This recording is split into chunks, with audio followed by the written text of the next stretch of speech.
The following is a special presentation of ESPN on ABC.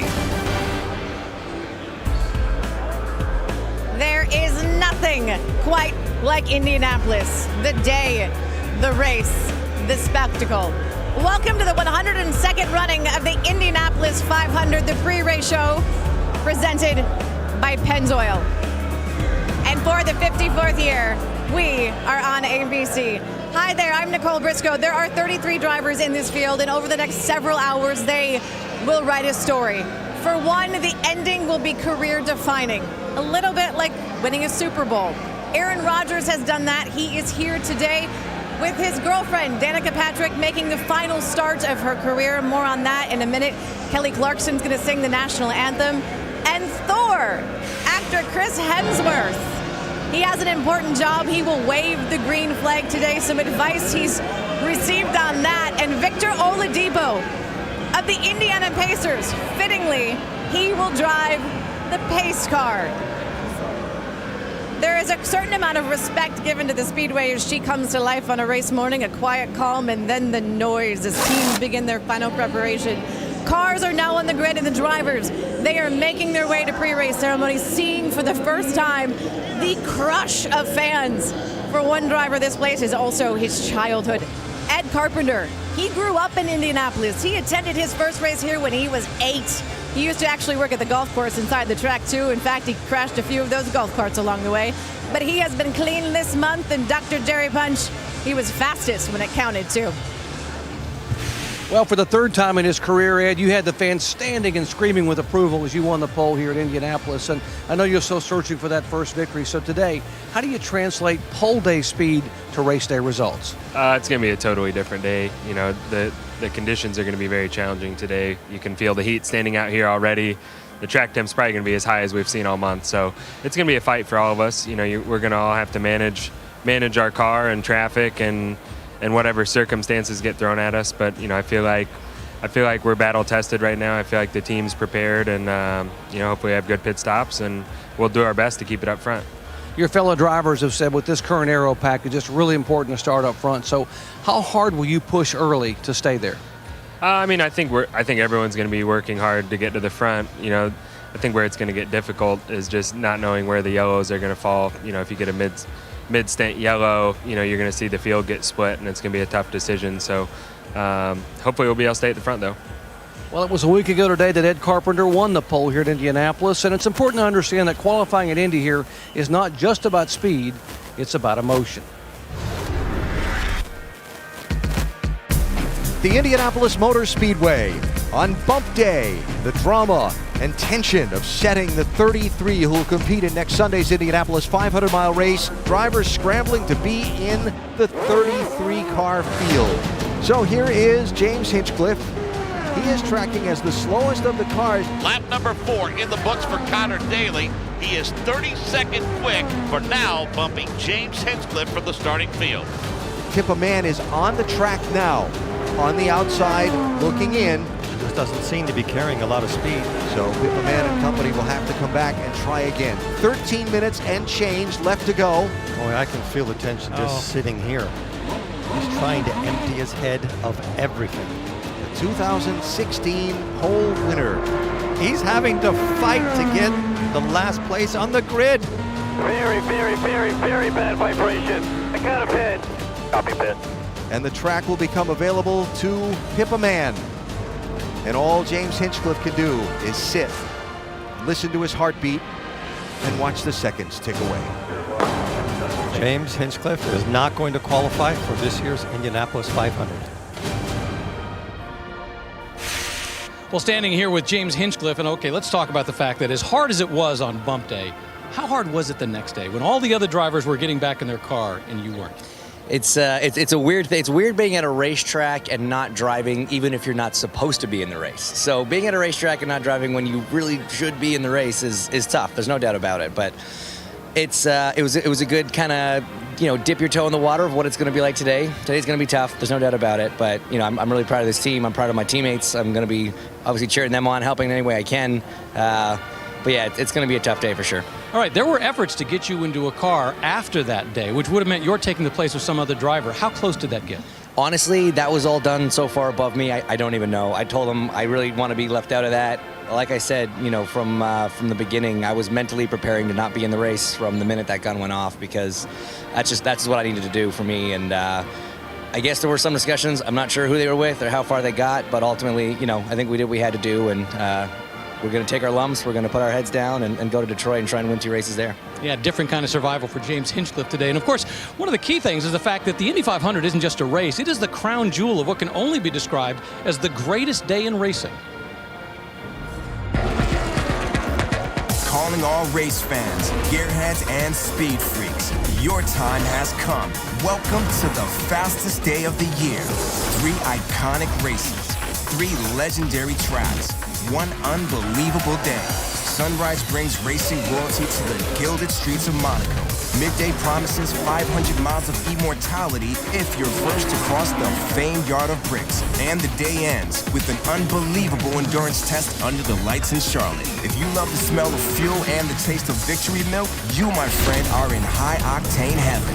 The Formula One Monaco Grand Prix, the Indianapolis 500, and the Coca-Cola 600. Today, speed has no limit.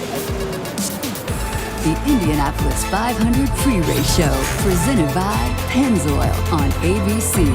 Pennzoil, make the switch to Pennzoil Synthetics today. And in part by Progressive Insurance. Stay on track with great rates at Progressive.com. Back in the day, all the naughty pictures came from the old Turn 1 Snake Pit.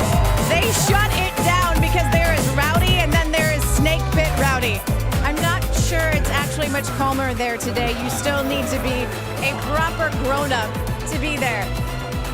It is much tamer where I am right now. This has always been my favorite place to watch from IMS. It's the grassy knoll in Turn 2.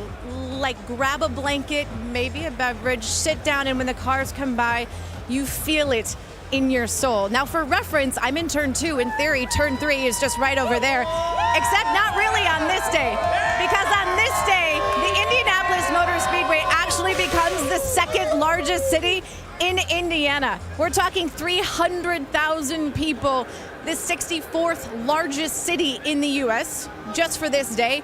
So big that it becomes bigger than 53 countries in the world. Now, I'm not judging. Okay, maybe a little bit.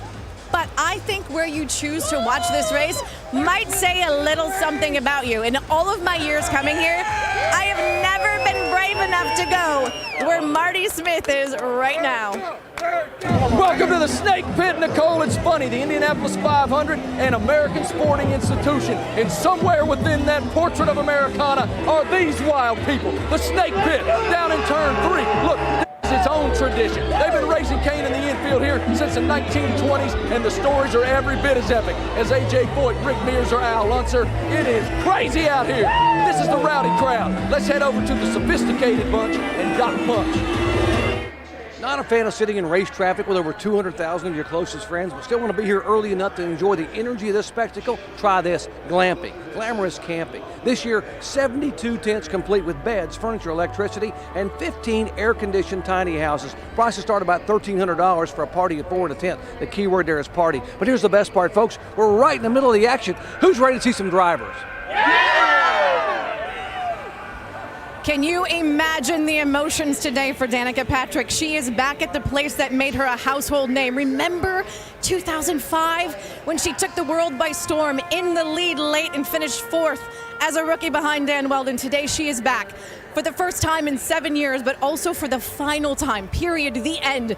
Her driving career comes to an end when her race does today.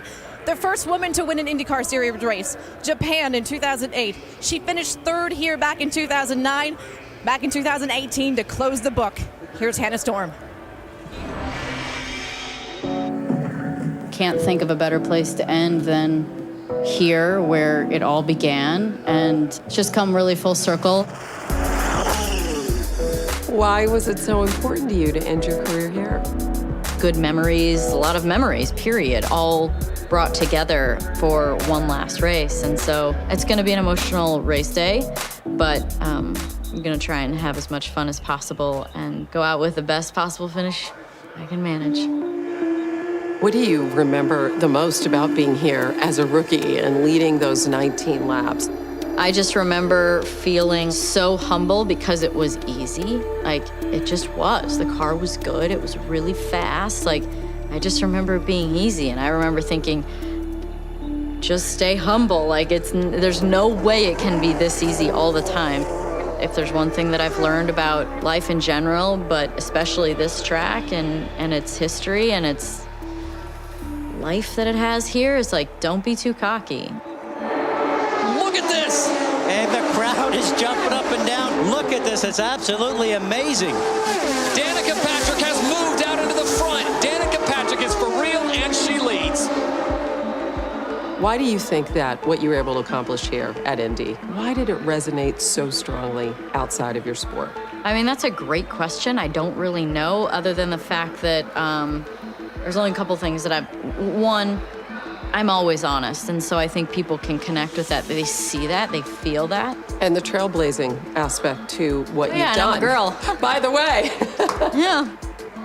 If I would have thought of myself as being different and being a girl and how am I doing for a girl, well, then that would have been the gauge, right? And then my mind would have been fixated on that limit or that potential, and it never has been. Have you made it easier for women who have dreams in the sport? Our mind is incredibly powerful, so as soon as you think that you can do something, you can. That's really the teaching. Not me doing something. Me doing something doesn't make you able to do something, right? You have to believe it. And so there are gonna be skeptics and there are gonna be believers from the very beginning, and then it's how you deal with the situation, you know? What are you going to be able to do that you haven't been able to do that you're really excited about? I'm excited to just have generally less pressure. Like, I feel like in my evolution, I enjoy doing things that are artistic and creating, and so I want to do more of that and less of the, knot in my stomach, holy, do it, you dig deep, this is what you do, Danica. I'm excited to let go of that and just relax. The legacy question has to be asked. What do you think it will be in terms of racing? More than anything, I just hope they remember me as a great driver and that I was a girl. That is not something to be dismissed. I think that's part of my story. I'm proud of it. It's helped me. It's hurt me. I just hope people remember me as a great driver. And this summer, Danica Patrick will do something else that no other woman has ever done before. She will host the ESPYs live on ABC, presented by Capital One. It is Wednesday, July the 18th from the Microsoft Theater. It's the night where sports and entertainment collide, though that's sort of happening here today, too. Actor Chris Hemsworth, Thor, he also played James Hunt in the movie Rush. He's going to wave the green flag today. All right, so when you throw out the first pitch in baseball, the one thing they tell you is don't bounce it. What advice have you been given about waving the flag today? Definitely don't bounce the flag either. Don't drop it. Trying to work out which hand we're going to use. Wave it in the right direction so you don't redirect the cars. There's a few things that are weighing on my shoulders, a bit of pressure, but should be fun. How long do you plan on staying up in that perch? As long as they let me. They'll probably wave me back down again. I don't know. It's very exciting, though. This is the first time I've been here. I've been to Formula E in New York, which was great. Been to Monaco. This is the whole different thing again. It's wonderful. How does this compare to Monaco? I mean, this is the biggest day in motorsports across the world. How does this experience compare to that? Look, it's just as chaotic, and the crowd's just as intense and busy and excited. So they're very similar. Obviously, a far different sort of geographic setting, but the crowd's as enthusiastic as what was in Monaco. Yeah. Hey, just remember, don't drop it. Enjoy the day. So Chris will start the day with the green flag, but remember, for one driver, this is all going to end with an ice-cold bottle of milk. Marty Smith? One of Indy's most iconic traditions arrives in a glass jug at 5:45 in the morning by the first people they let in the gates here on race day, the milk folks.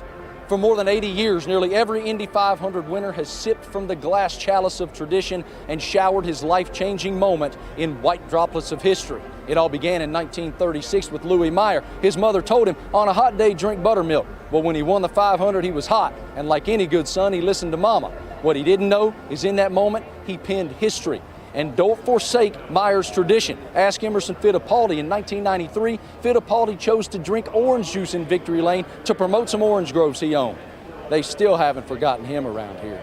These days, all 33 drivers choose the brand of milk they want to drink in Victory Lane before they ever get in the car, just in case they get the opportunity to shower victory in history. Check it out. Here's the list of what the drivers hope for. Check out Ed Carpenter. He's going to go Louis Meyer on him if he wins. He wants that buttermilk. You know, we go big here. We bring in the flags via the sky in this Memorial Day weekend. 8 jumpers, some of them veterans, 4 flags, all 4 corners. And when we come back, the most kissable bricks in all the land.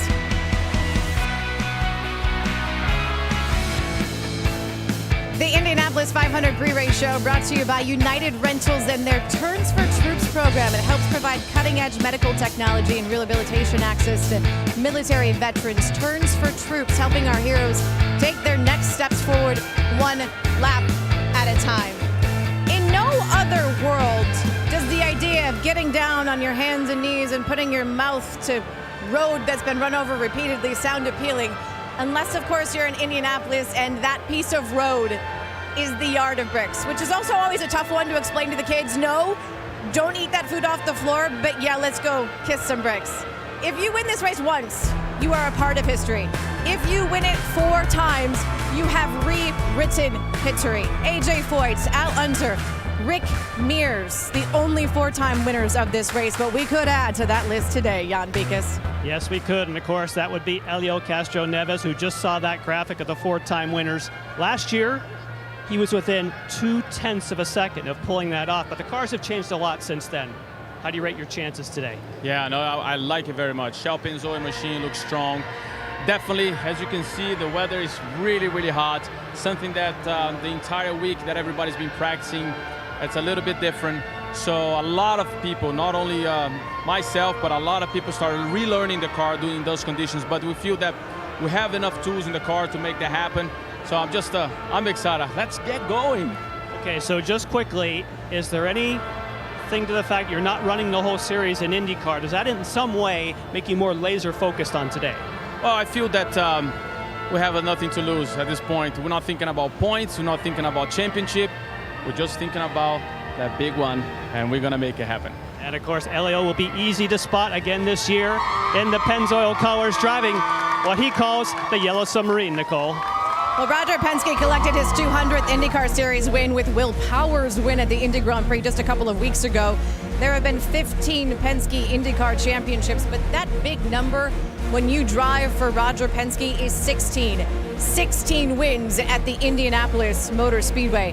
None of the guys who have the privilege of calling this race, Scott Goodyear, Eddie Cheever, and Alan Bestwick, if you are going to look at one team to win this race today, Penske is probably a pretty good place to start. Yeah, those numbers sure do say a lot about the captain and his team here at Indianapolis, Nicole. What makes Roger Penske so good here? Well, think about that. He started down this path many, many decades ago. He's had lots of great drivers drive. What's been the one consistency? It's been Roger Penske. He is unrelenting when he starts down a road, and he now has number 16, and today he's got 4 guys that could make it 17. Now, Roger could be any place on the planet he chose to be today, but he chooses to be here at Indianapolis and not up in the air-conditioned suite, but on the timing stand calling the strategy for one of his race teams. So that passion for this race, how does that affect the drivers and the mechanics and the teams that work for him? Alan, you ask anybody that works for Roger Penske, and they will tell you that Roger tells them the most important race to win is the Indianapolis 500. It is what defines the $21 billion Penske automotive empire. Now, the only guy that maybe doesn't have pressure on him here today to win is Helio Castroneves, because he's won 3 times. But for Penske's other 3 drivers who have won the Verizon IndyCar Series championship, they know that to retain their job at Team Penske, they're going to have an Indianapolis 500 victory on their resume. All right, so 4 of the 33 cars in the field today are from Team Penske. Penske or the field? On those odds, conditions today, new cars, the heat, I'm going to go with the field. You? I'm going with Penske every day, every race. With you take the safe way. I'm taking the very safe way. Those 4 cars all qualified in the top 8 spots in the field. They'll certainly be contenders for sure. Let's hear from last year's champion who drives for Team Penske. Joseph Newgarden is down on pit road. Well, Alan, you're right. He is the reigning champion. He won the championship in his very first year for Roger Penske. But when you drive for the captain, there's one job, and that's winning the 500. Do you feel that pressure when you're with this team? Oh, definitely. Yeah, I mean, I think you feel the pressure of the Indy 500 in general, but when you're running it with Team Penske, you feel that legacy, you feel the pressure to do your job for the group. And this one means the most. We get one opportunity every year to make this happen at this race. And coming to Sunday for this race day, you've had 2-3 weeks to sort out your car. You got one day to get it right. So that pressure is enormous, but I think we have great cars. Team Chevy's done an amazing job for us this month. We feel like we have the power, reliability, and certainly the engine mileage. And we're ready to go today. The Verizon car is going to be quick. All right, all four cars are really strong. Let's say all four cars on the lead lap are battling it out on that last lap. What's your mindset? What do? You want to be in the right position. You know, we don't know yet if that's leading or if it's second or third. You don't really know yet until you run the race. You're kind of gaming that out throughout the entire process, figuring out where you want to be positioned. But look, if there's four of us on the lead lap battling it out, that's a good thing for Team Penske. And I can tell you, all these guys, they want it really bad. So we're going to run each other hard, but try and be very fair. Yeah, how competitive is the battle between these teammates? Well, you would really call it an all-out war, and in this case, an autograph war. Even though we're teammates, there's some lines you just don't cross. Is this over? This will never be over.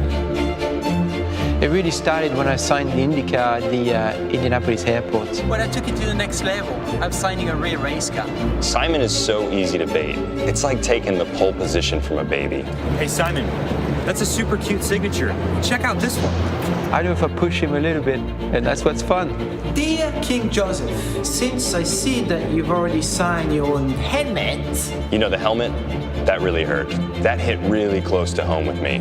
Simon, you gotta think bigger than that, bro. He signed my house. You've been signed. Your move, bro. And it really went up a notch. I may have done it, Joseph. Your move. And Simon signed my front door. Who's gonna see that? The package delivery guy? I'm gonna sign the bottom of your car. I had to wait for his move. That's the game. It's your move, bro.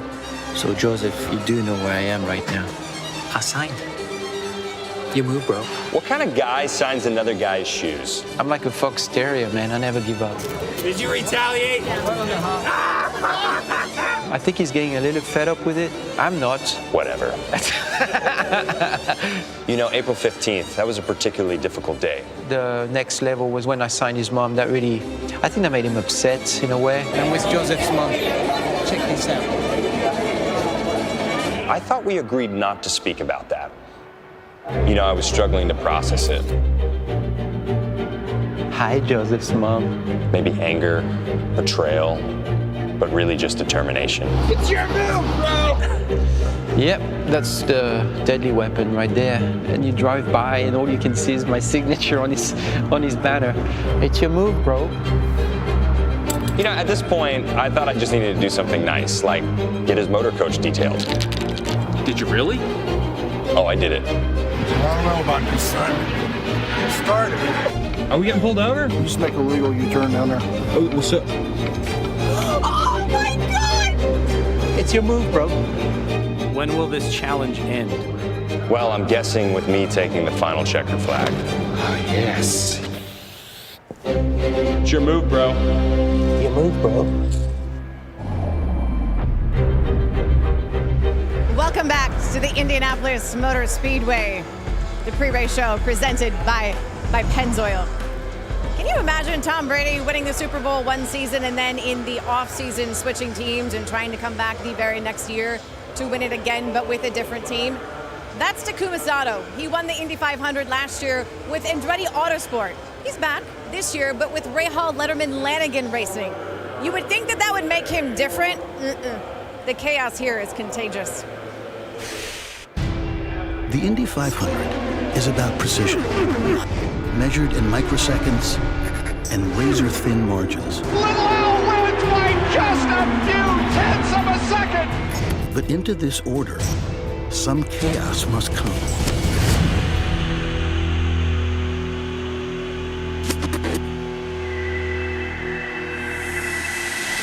It begins with a brave 33. 33 drivers, some moving before moving. New cars, new names, new teams. Every year, exciting unknowns are welcomed at this iconic oval. New blood, wide eyes, Indy light champion. 3 top 5s in 3 months. Expectations through the roof. There are familiar faces in unfamiliar places. Kimball, 7 years of Ganassi, now with Carlo. Chilton led laps last year. Off you go. Jonesy, rookie of the year, not enough. New team, new team, new team. Even 2 champions will try to return to victory lane wearing the colors of a former rival. You drank the milk and still, new team? Few races have the power to upset the natural order of things. This track owes you nothing. But the call of these bricks is too strong for speed demons to ignore. Elio, back with Penske. Penske, climb the fence again. Daly, first race this year, make or break. Hildebrand, so smart. Can he think his way to a victory? It's also a powerful way to frame a record-setting career. First lady of fast, so fast, but not here for 7 years. And drive off into the sunset, knowing you've changed the sport forever. One. Change comes in many forms. New car. Including one that puts skill above all else in the driver's seat. No one knows this car. To make sense of the chaos, one must focus on the known. That speed and danger are brothers. And your chance may come at over 200 miles an hour. So fast. Here, reward never precedes risk. On the ball again. And victory embraces but one. All of these drivers thirst for the same thing. Drink the milk. And from all this chaos, a resolution. The trophy. Beautiful. Borg Warner. Measured precisely, forged in metal. Never to be forgotten. The spectacle.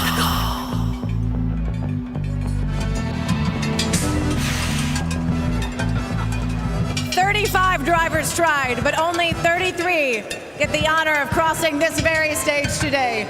Are you ready to meet the starting field for the 102nd running of the Indianapolis 500? Bob Jenkins, take it away.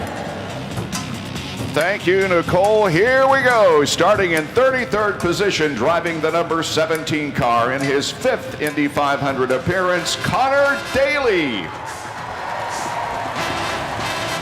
He rocked the racing world with his daring rookie win at the 100th Indianapolis 500 in 2016, Alexander Rossi.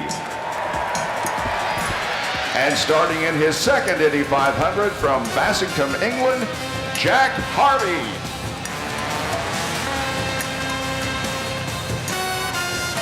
On to the 10th row, he was the youngest driver ever to win an IndyCar race, making his 11th Indy 500 start, Graham Rahal. He finished in 3rd place last year in his first 500 from Dubai, the United Arab Emirates, Ed Jones. And returning for his 3rd Indy start from Bassington, England, Jay Howard.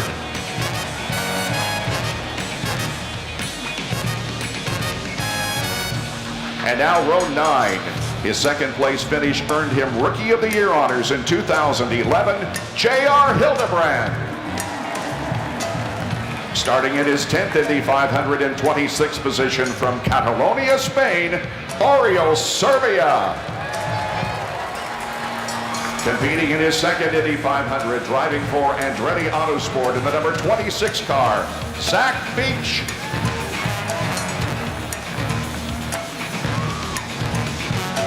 On to the 8th row, 2013 Indy Lights champion, competing in his 5th Indy 500 race, Sage Karam. In the middle of that row, driving the number 25 car for Andretti Autosport from Sheffield, England, Stefan Wilson. Here's the 2014 Indy Lights champion from Bogota, Colombia, Gabby Chavez.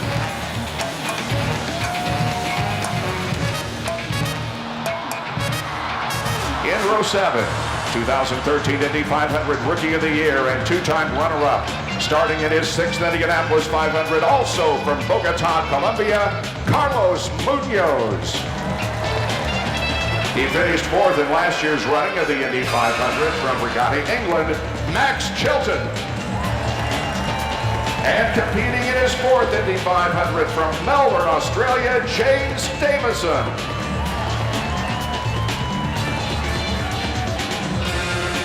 On to row 6, one of Canada's most accomplished international race car drivers from Guelph, Ontario, Robert Wickens. In the middle, 2017 Indy Lights champion from Santa Clara, California, Kyle Kaiser. His thrilling front stretch duel earned him last year's BorgWarner Trophy, the defending champion from Tokyo, Japan, Takuma Sato. Now in row 5 and starting in his 8th Indy 500 from Camarillo, California, Charlie Kimball.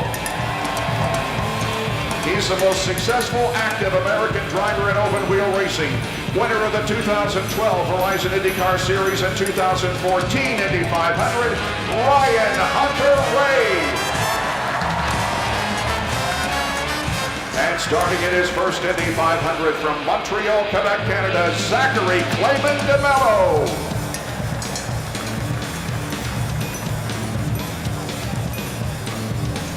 On to row 4, now in his 13th Indy 500, driving the number 98 car for Andretti Berta Autosport, Marco Andretti. Starting in his first Indy 500 as the fastest rookie in the field, 2017 Freedom 100 champion from Brazil, Matheus Leist. And winner of the 2013 Indy 500 and 2004 Horizon IndyCar Series champion, it's TK Tony Kanaan.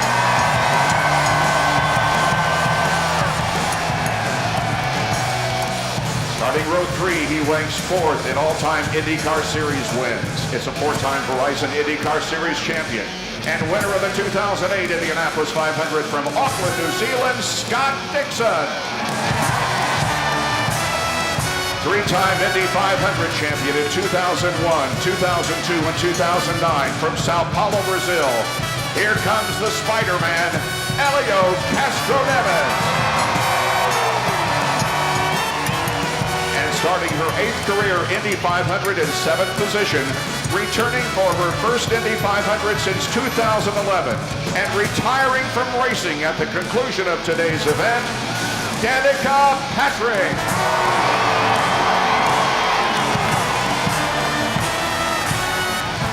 Now moving up to row 2, he was Indy Lights champion in 2015, starting his 3rd Indy 500, Spencer Pigot.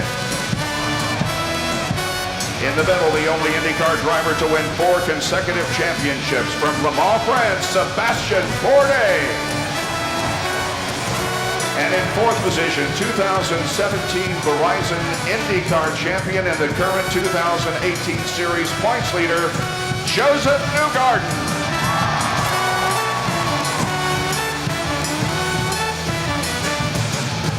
Starting in the front row, 3-time IndyCar Grand Prix winner and 2014 Verizon IndyCar Series champion from Toowoomba, Australia, Will Power. The parade of Horizon IndyCar Series winners continues with the 2016 Series champion, also from France, Simon Pagenaud. And Indy 500 pole sitter for the 3rd time. He clocked a blistering average qualifying speed of 229.618 miles per hour. From Indianapolis, Indiana, Ed Carpenter.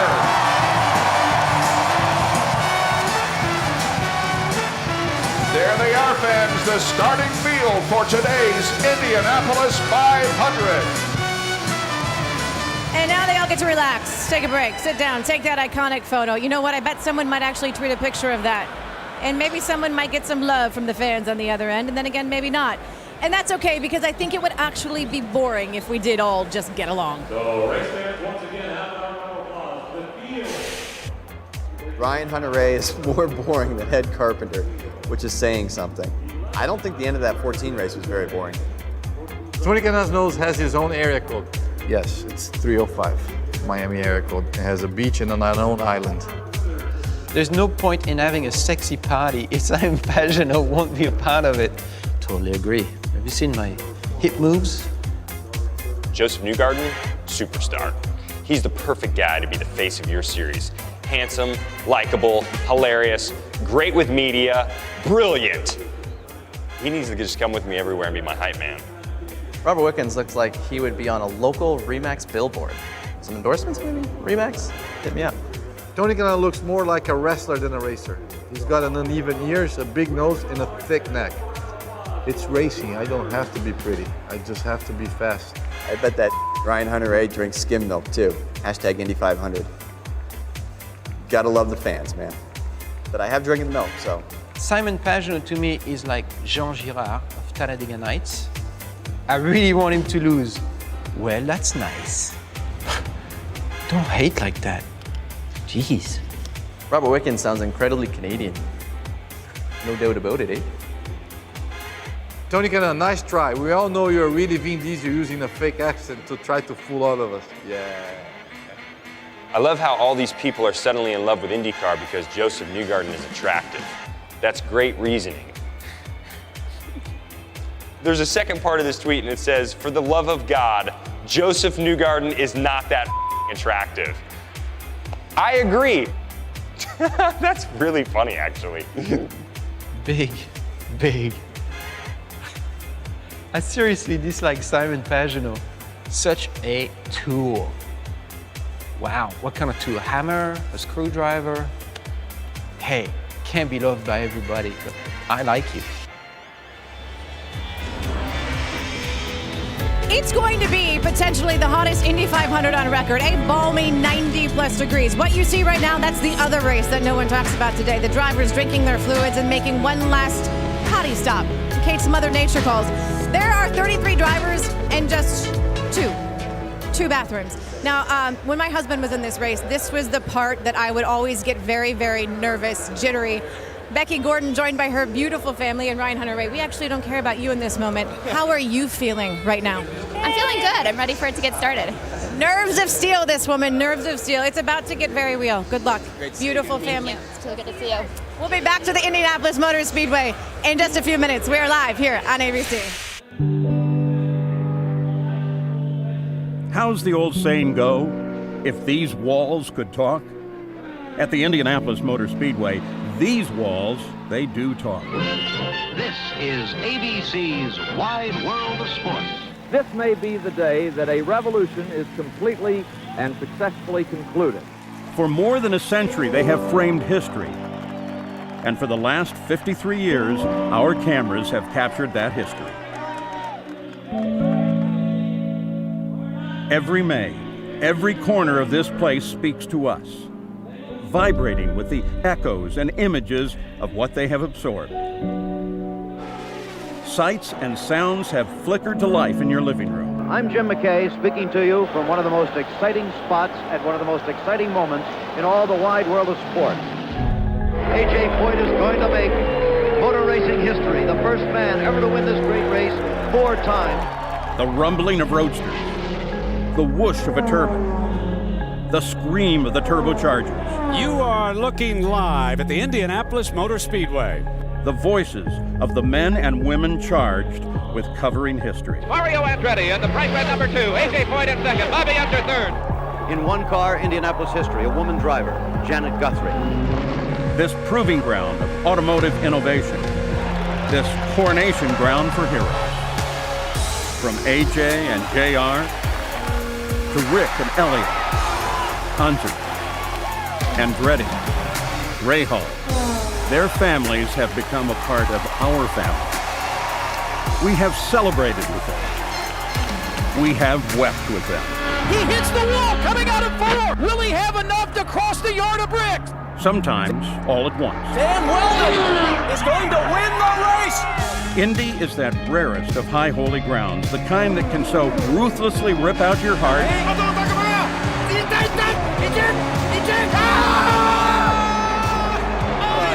Inside. It's yellow.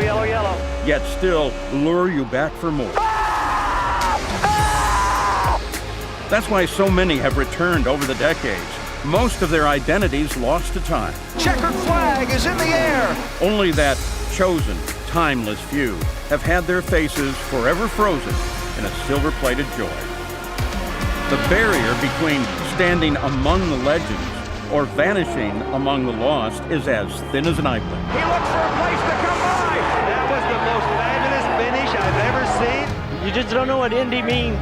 Thank the racing gods that you have been here to witness it. We thank them that we have been here to witness it with you. Yes, these walls can talk. They have seen so much. So what will we see together today? You just won the Indy 500, baby! We've been witness to Elio's climbing of the fence 3 times when Alexander Rossi won the 100th. Hunter Ray's 2014 win. How about Sato's redemption in the pouring of the milk over their heads by both Scott Dixon and Tony Kanaan? Jan Bikus. And Nicole, former winner Tony Kanaan, of course, has switched teams now with AJ Foyt Racing. It seems like with all the smiles around Indy, it's been a good fit for you. Yeah, I mean, we worked really hard over the winter. AJ and the ABC boys gave us all the tools, so hopefully we'll make it happen today. You know, we have a little bet going on, and we'll see.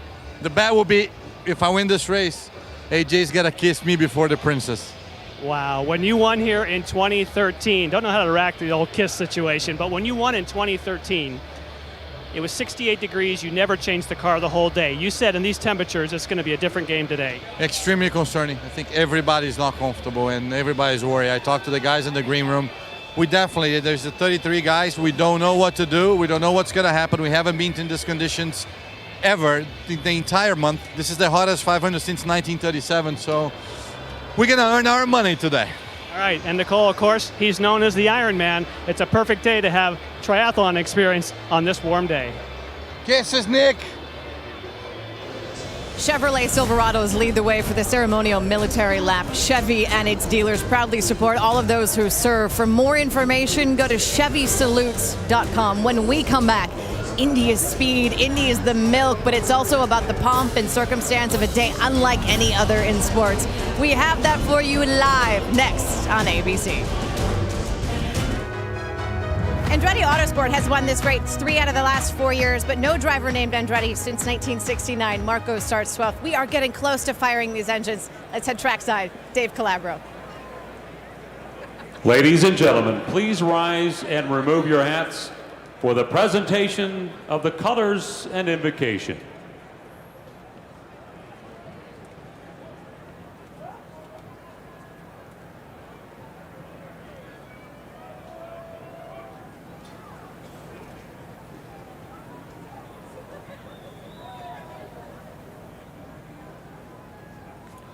Ladies and gentlemen, to deliver today's invocation, please welcome Indianapolis Archbishop Charles C. Thompson. Let us pray. Gracious and loving God, through all times and seasons, you are with us to guide us with your wisdom and to support us with your providential care. We take a moment this morning to thank you for your many blessings. Help each and every one of us to strive always for the greatest good and to live in such a way that builds up the human family. Today we welcome to our great city those who gather from around the world for the 102nd running of the Indianapolis 500. We ask you to bless the drivers, their teams, the officials, and the fans as you promise to hold us in your loving hands. Help them to be safe in this track and through the road of life. On this Memorial Day weekend, we commemorate your eternal care, the men and women who have died serving our country and the armed forces, and by their example, continue to show us the way to service, to a dedicated to the tasks that remain before us. God bless those who have died for our freedom. God bless all those gathered here for the greatest spectacle in racing. God bless America.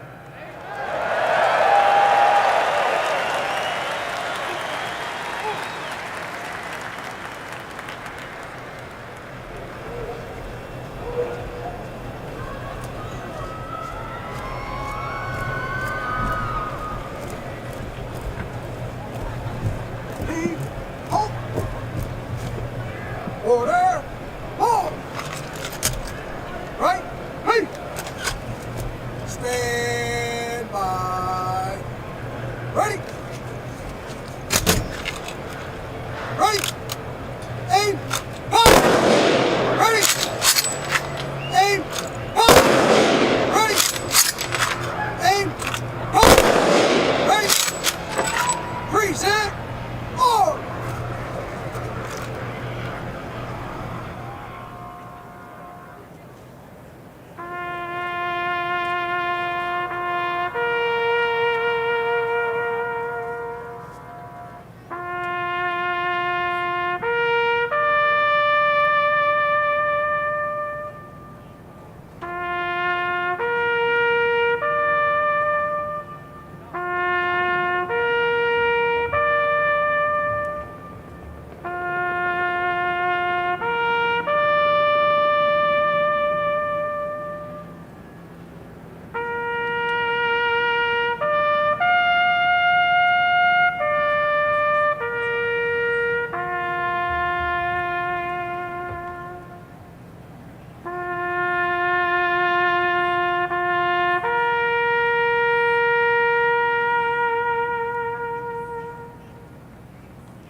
in a solemn prayer. God bless America, land that I love. Stand beside her and guide her through the night with light from above. From the mountains to the prairies to the oceans, wide with foam. God bless America, my home sweet home.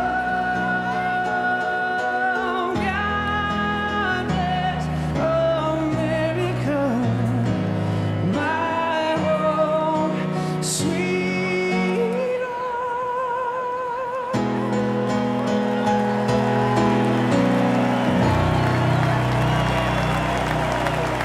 Ladies and gentlemen, God Bless America. Performed by Indiana's own singer, songwriter, and recording artist, John McLaughlin.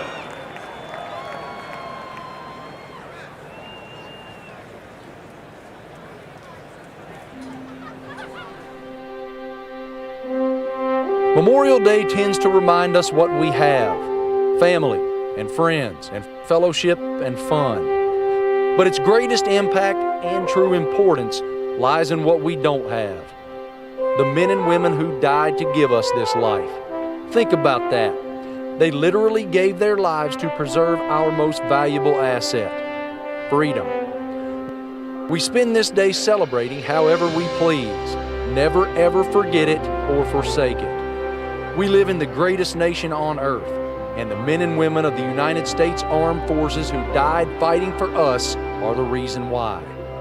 They are a testament to our most honorable values: selflessness and sacrifice.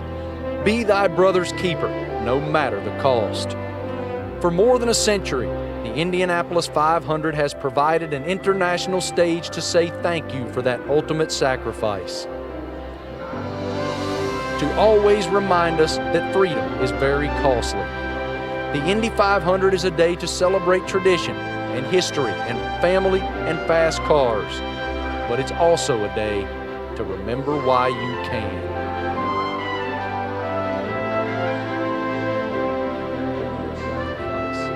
Ladies and gentlemen, to honor America, please rise and remove your hats as Grammy Award-winning Atlantic Records artist Kelly Clarkson performs our national anthem.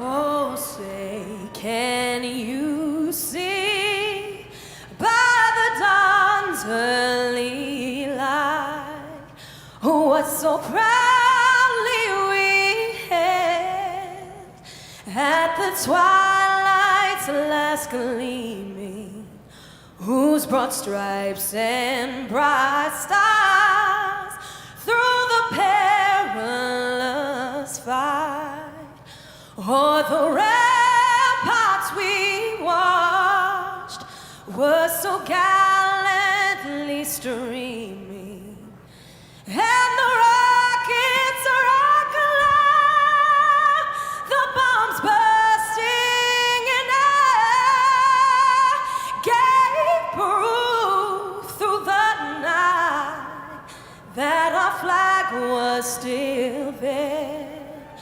Oh, say, does that star-spangled banner yet wave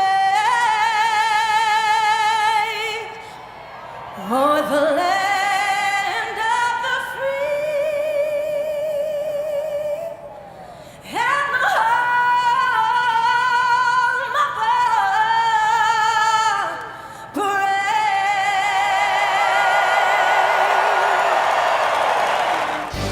You're watching ESPN on ABC.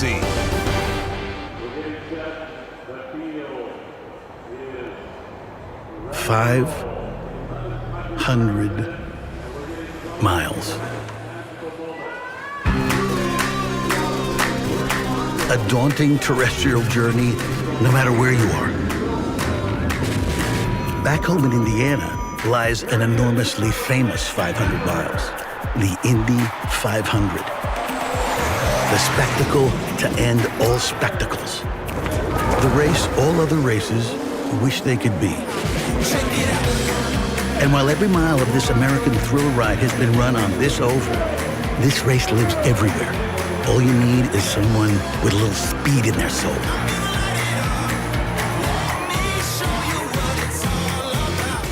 From the short tracks of Brazil, where Tony Kanaan began making turns toward his Indy dream, to the Illinois bedroom of a race-obsessed young girl, hoping to cap her career today with the prize she's had her eyes on forever. The Indianapolis 500 trophy. That's my goal.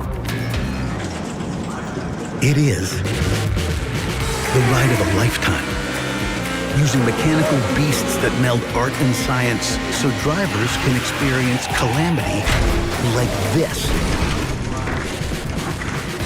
And not only walk away, but come back for more. And come they do from every corner of the globe to chase history. Forged by legends you can't forget. While the exclusive four-timers Foyt, Unser, and Mears beckon a current icon to climb into their club. It's a race stretching beyond distance and across time, over 100 years, to the clay blocks that provide the very foundation of this event and its ever-present nickname, the Brickyard. It is the ultimate test, an event like no other. It sounds like there's some tears in your voice right now. You just don't know what Indy means. A journey of 500 miles, but a race for the ages.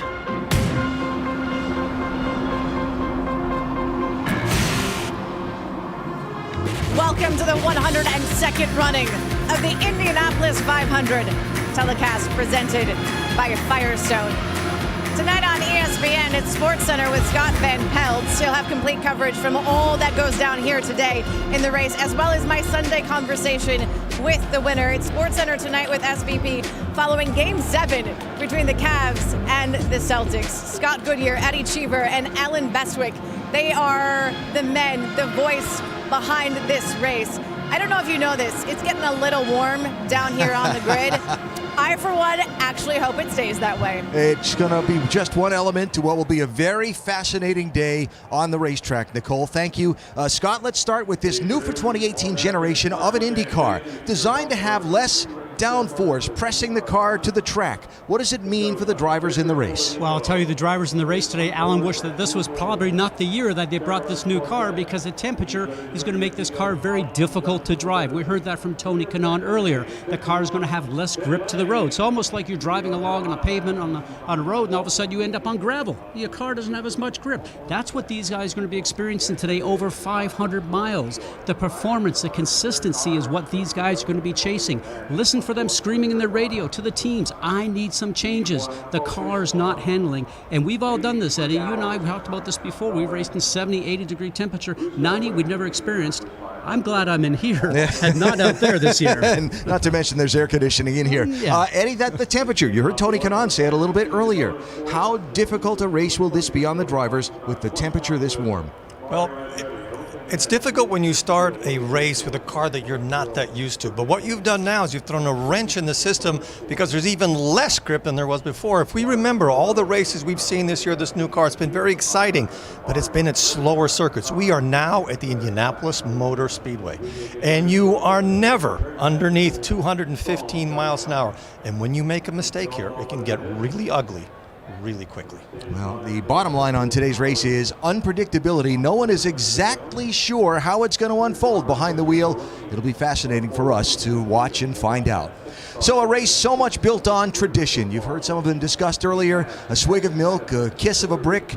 You've seen some of them unfold already down trackside with the playing of taps and the remembrance of those who serve and have served. after 500 miles, very difficult miles. Someone is going to continue on those traditions with the laurel wreath around their neck, that celebration in Victory Lane, the ride around the speedway in the convertible before the fans, and their life changed forever as being an Indianapolis 500-mile race winner. But all of that comes after our last couple of traditions that lead us up to the start of engines and the green flag. Ladies and gentlemen, please welcome back to the Indianapolis Motor Speedway, Indiana University grad Jim Cornelison and the Purdue All-American Marching Band performing Back Home Again in Indiana.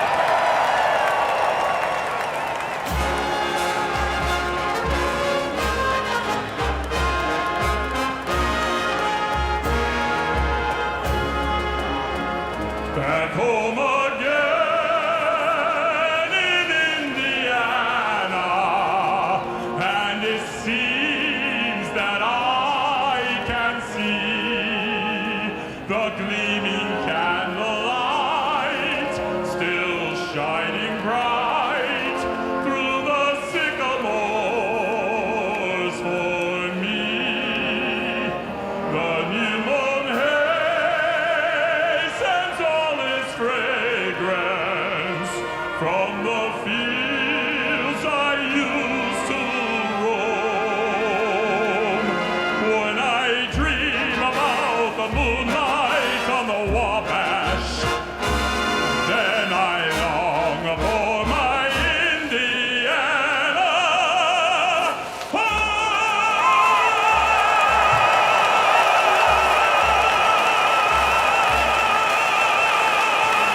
Back home again in Indiana. And now, time for the most famous words in motorsports. Please welcome Hallman & Company Chairman Tony George. Drivers, start your engines.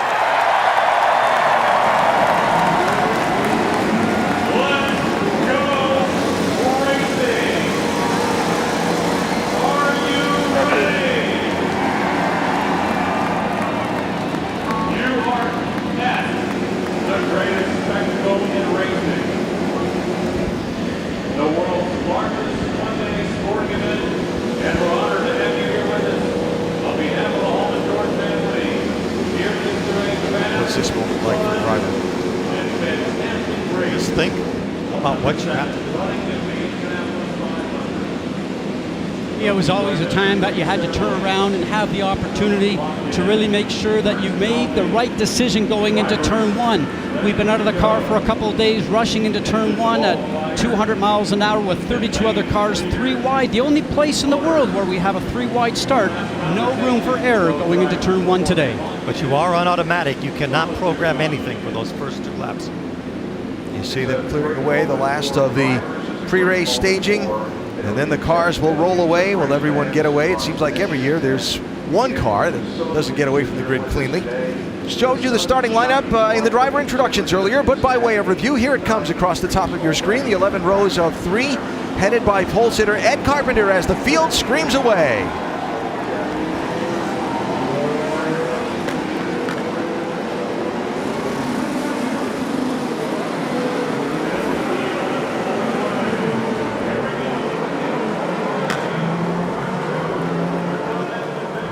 There's the Honda 2-seater leading the field.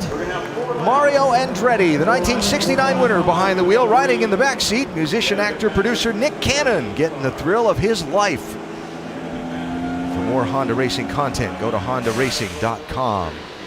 Alexander Rossi, the 2016 winner, way back in 32nd, the middle of the last row on the grid. He has our Auto Nation on board. If he's going to win today, he's going to have to make history, because no one has ever won the race from that far back, and yet a lot of folks that do such things seem to like him. Here's Graham Rahal. Graham's got a lot of work to do as well. He's got our United Rentals on board in 30th on the grid. Ed Jones finished 3rd last year in his Indy debut. He's got the NTT data camera with him starting back in 29th. Jay Howard makes his third start in the 500 from 28th position, carrying the Arrow on board. Ohio's Zach Beach in his second 500, starting 25th with the Relay onboard camera. And one of 4 first-timers in the field, Canada's Robert Wickens, starting 18th with the Lucas Oil on board. Last year's winner, Takuma Sato, starts 16th with the Honda on board. Last time a winner went back-to-back, 01 and 02. It was Elio that did it then. The last 2 straight years and 3 of the last 4, it's the Andretti Autosport team that has won this race. They have 6 cars in the field for this one. And of course, out of those 6 cars, you've already documented the 2 former winners, Ryan Hunter-Reay and Alexander Rossi. But leading the way for Andretti Autosport in qualifying was Marco Andretti. He also has the fastest practice lap of the entire field. Marco says, I like this bodywork. I like a car that's difficult to drive. And remember, Marco is trying to bring the Andretti name to victory lane as a driver. The last time that happened, his grandfather Mario in 1969. Marco carrying an AutoNation on board, highest qualified of the Andretti Armada. Hunter-Reay also with an AutoNation on board today. So there is where the Andretti Autosport Hondas will start. Will they find a way to the front again in this race like they've done the last couple of years? How about the third row and the star power here? Think about Danica Patrick. Came here 13 years ago. She will retire from IndyCar racing here today. Only fitting she drives number 13. She wants to win an Indy 500, just like Elio and Scott Dixon, the 2 other drivers in her row. Scott Dixon carrying a Honda on board. 4th all-time in IndyCar wins. Won this race in 2008. Looked pretty good in practice to me. His team won the pit stop competition on Carb Day. The chief mechanic for the team and the outside front tire changer, Blair Julian, will carry our over-the-wall camera. You'll get a look at a race car coming at you on a pit stop at 60 miles an hour. Elio Castroneves carrying the Pennzoil on board in the yellow submarine paint scheme. This is my favorite for the race. It's great to see him back. And he has that little special motivation. He's the only human alive that stands the chance of adding himself to that amazing list of Foyt, Unser, and Rick Mears. Doc? You know, for Elio Castroneves, age is just a number, but probably a number that contributed to last year being his 20th and final season full-time in IndyCar Series racing. But thanks to the loyalty and love of longtime car owner Roger Penske, he is back this year with a chance of making Indy history. You see, back on May 10th, Elio turned 43. And to him, that number is an omen. Yeah, 3 is the number of times he's won this race, also the number of times he's finished second. And 4, that's what he's about today, hoping to become just the 4th driver to win it 4 times. Now, just before climbing in the car a moment ago, he said, Doc, I want you to tell the fans this for me, and I quote, if you're looking for someone to cheer for, pick me, because today I have 1 more race to win and 1 final fence to climb. Sure would be fun to see. Danica Patrick in the final race of her driving career, starting 7th today. Rick? Well, when it comes to IndyCar, Danica Patrick is a finisher. When she left the series 7 years ago, she had set the record for the most consecutive finishes, made it to the checkered flag 50 times in a row. But as any race driver will tell you, that's not enough. You also need to be fast to win this race. And this month, the Ed Carpenter team has given her a fast car. So let's think about this. A person who can finish with a fast car, that could make this a very memorable last race for Danica Patrick. Sure could. Joseph Newgarden, last year's Verizon IndyCar Series champ, carrying a Verizon onboard, finished 3rd 2 years ago. Will Power has a Verizon onboard, the 2015 runner-up, winner of the Grand Prix to start the month of May here at the Speedway. And Power, one of those 4 powerful Penske entries, all qualified in the top 8 starting spots. And the field gets the 1 to go signal, leading the field to 2019 Corvette ZR1. For more information on the Corvette ZR1, go to Chevy.com/ZR1.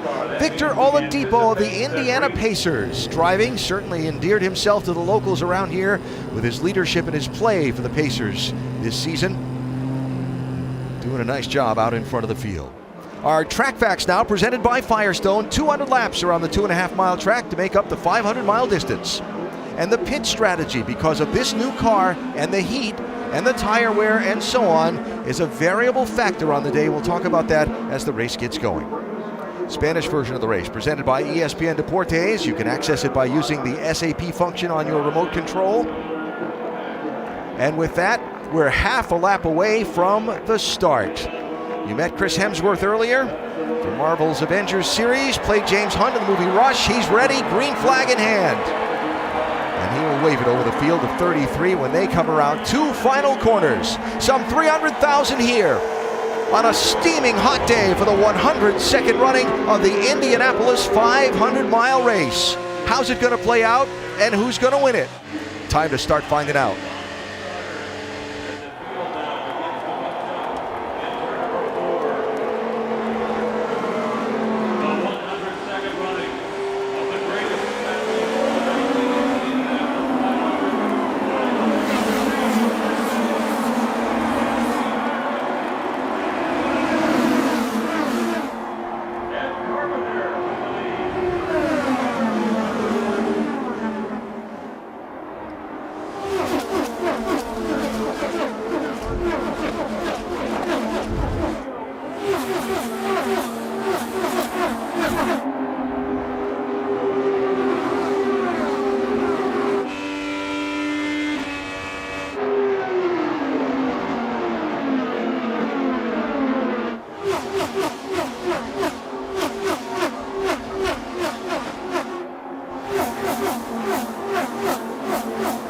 I always have a big Carpenter's going to lead lap 1. Big sigh of relief when they make it through the first 2 corners without any accidents. That has been a very busy first lap. What I noticed on that, on the turn 1, if you saw a car going around the outside, none other than Tony Kanaan taking advantage of either a start or a restart. One of the bravest, and he went around the outside and moved up a couple of spots. Will Power 12, Simon Pagenaud, and the Neon 22 taking a look for second spot. Penske teammates, and Roger said the other day during a press conference, he said, we tell our drivers to take care of each other for the first 180 laps, and there's no team orders the last 20 laps. You go racing. You got to get to the end, though. There's Pagenaud again inside of Power for second. He'll get that in turn 1. Mateus Lace, the rookie, with a bid for a spot that he gets down into the corner. Just think about what it's like for Mateus Lace. Yes, he's raced here before. He's won the Freedom 100, but when you get to an IndyCar, he says it's so much faster. The short chutes don't even seem like straightaways. Great leadership from the team on the ABC team, but also having a teammate like Tony Kanaan in your stable. He said, I have learned so much from Tony. It seems like I've cut 2 years off my rookie stripes. That is absolutely true, but you cannot teach somebody what it's going to feel like when you do those first 2 or 3 laps at the start of Indy 500. There is so much turbulence that you're just trying to get around the track without making any mistakes. Just about now, everybody is starting to settle in. They know what their car is feeling like, and they're starting to get used to finding a rhythm that will be with them throughout the rest of the race.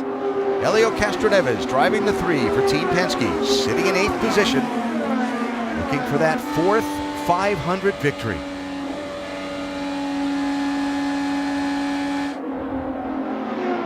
'23 is Charlie Kimball picking up a spot. Kimball moving up to the 17th position.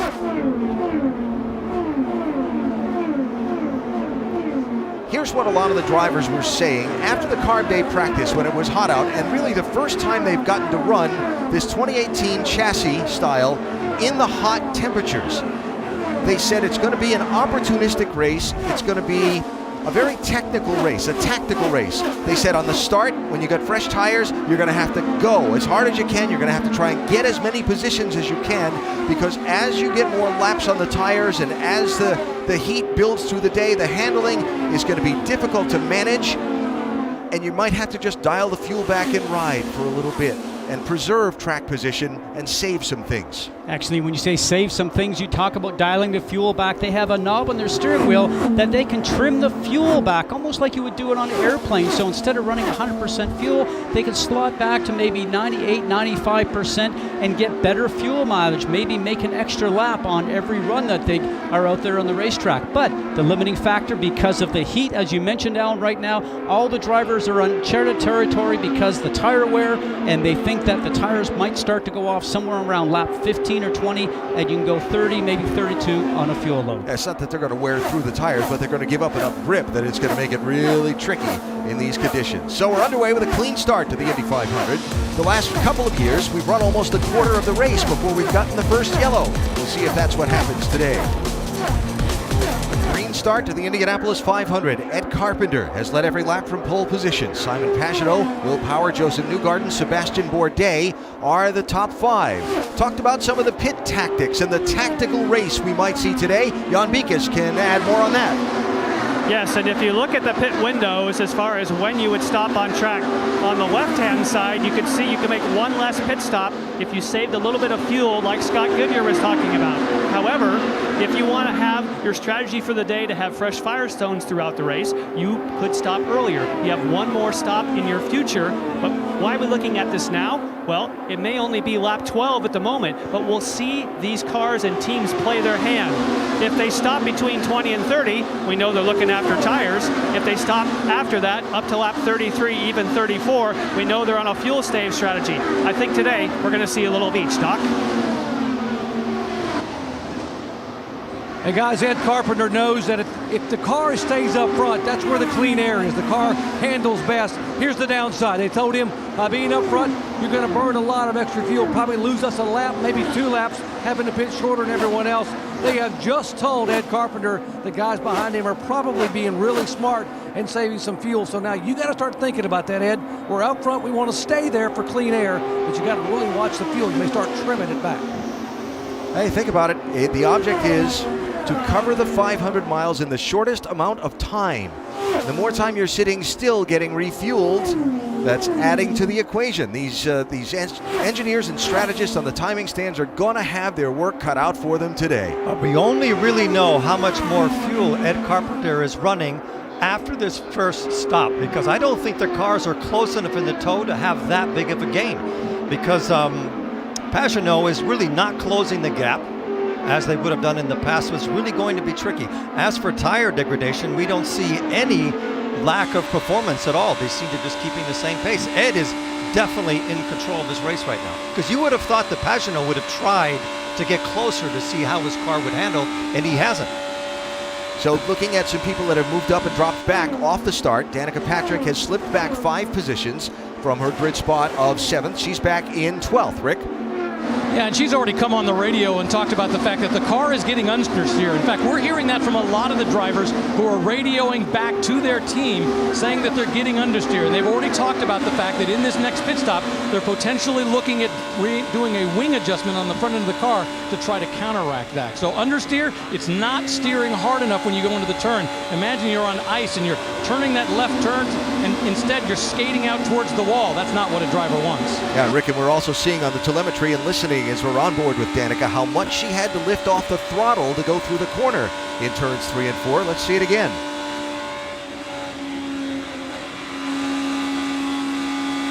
That's all the way off. That's not lifting. That's taking her foot off the throttle. Now watch how much steering movement she has.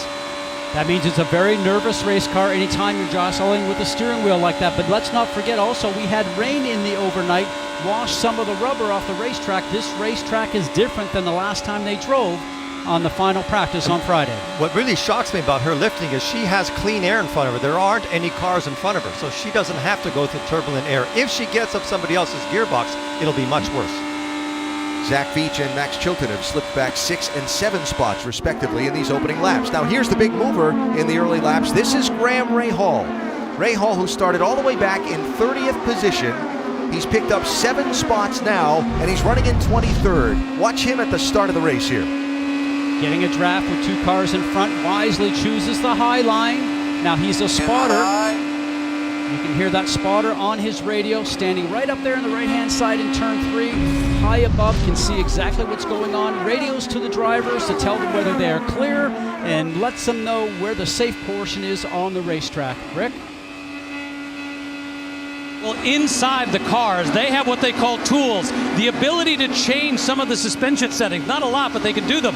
The team just came on Danica Patrick's radio and asked, are the tools working? And she said, not really. As a result, they said, well, we'll also try a tire pressure adjustment when they come in. I remember talking with Tony Kanaan before the race about the fact that they need those tools. And he said there aren't going to be enough ways to make those changes in this car at this race. All right, Rick, thanks. So as Graham Rahal continues to try and dig forward, we look at the front of the field to see whether some of these cars will commit to that stop shorter for fresher tires strategy that Jan described a minute ago. Just for perspective on pace, by the way, with the heat and race conditions and so on, Ed Carpenter, the leader of the race, is running a full 1 second slower than the bulk of the pack did on Carb Day on Friday.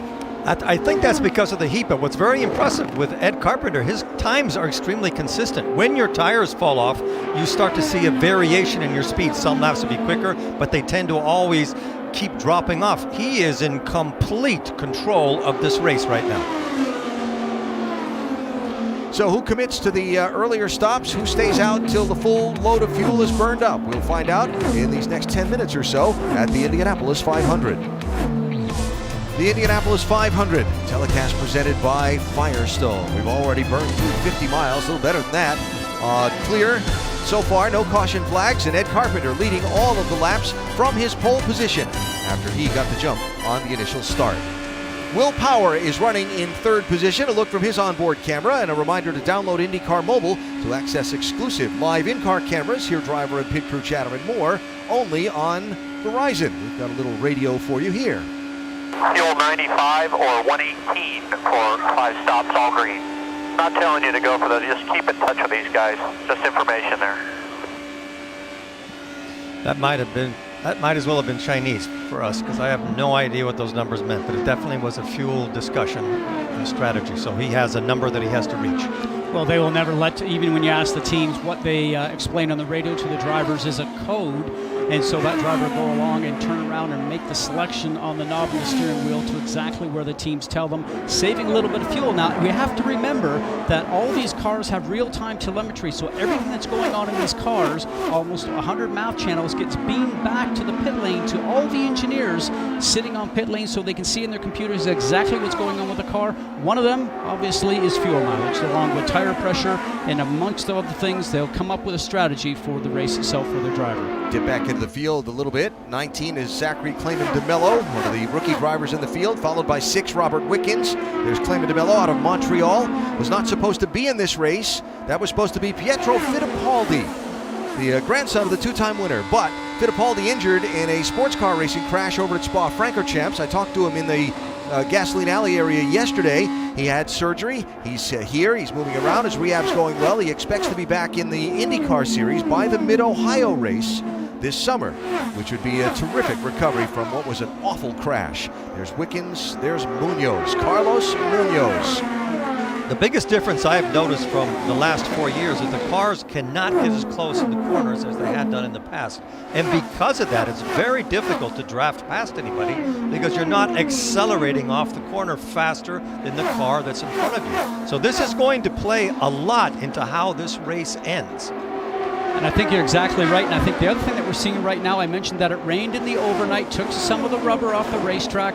Cars are going to be a little different than what they finished up with on the final practice on Friday. They'll be tuning on those cars. We talked about, as Rick mentioned, some of the tools inside there. They can change the weight distribution of the car by pushing a button on the steering wheel and also move the roll bars in the car front and rear. Now, you and I have roll bars on a road car. They're non-adjustable. Drivers tune their cars to the conditions. After every stop, I think we're going to see the pace start to pick up. And let's talk about the engine battle. Of the top 8 cars, 7 of them are Chevys and only one with Bourdais in 5th place is a Honda.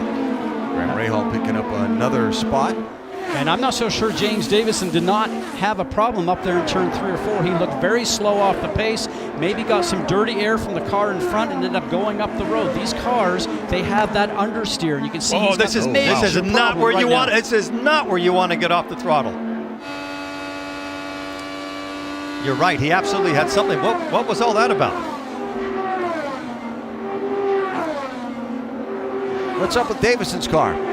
The situation is he was on the radio early on saying that the car was loose. They said, hang in there, hang in there. We're seeing an example of what happens if you hang in there too long. If you have one end that's not working, it goes away in a hurry. James Davidson, a classic example. That's J.R. Hildebrand in the blue, orange, and white car that just picked up a spot on Charlie Kimball in that corner. Davison, of course, has crashed once already in the week this week. A heavy crash left him battered pretty good as he's going to lose a spot here to Oriol Servia. He's created an enormous bottleneck behind him. And Eddie, you know what ends up happening when a car goes back in front of you. Your car gets to be more nervous, more undrivable. So every time a car passes him, he has more risk to actually lose control of the car. But you're right, the bottleneck behind him has created just a traffic jam. And the leader is catching the tail end of the field. And that's Ed Carpenter at the back of that pack, right behind the double wide. And watch for Ed to pit. He won't want to be wasting time here. He'll slip into the pits, I'm sure. Danica Patrick, the first one to pit. Rick?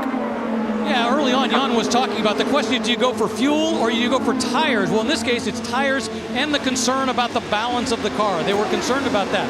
As a result, they said they're going to take half a turn of wing out and send her back out. There you see they make that adjustment and send her back out into this race. Boy, Davidson sure has changed the complexion of this race early on. Right now, Carpenter has to find a way to carve his way through all those cars. If not, he'll get passed by Pagenaud. Here's Tony Kanaan in. Yeah, Tony Kanaan, remember, he was fastest on carb day, the last practice before we got to the Indy 500. They're going to make a wing adjustment on his car as well.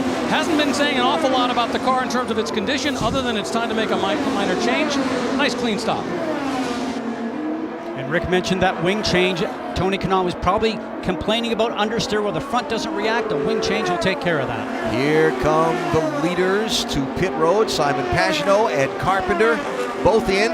Few others followed them in. Castroneves will also come in. Back of that line, that's Charlie Kimball in between Pagenaud and Castroneves. Rick?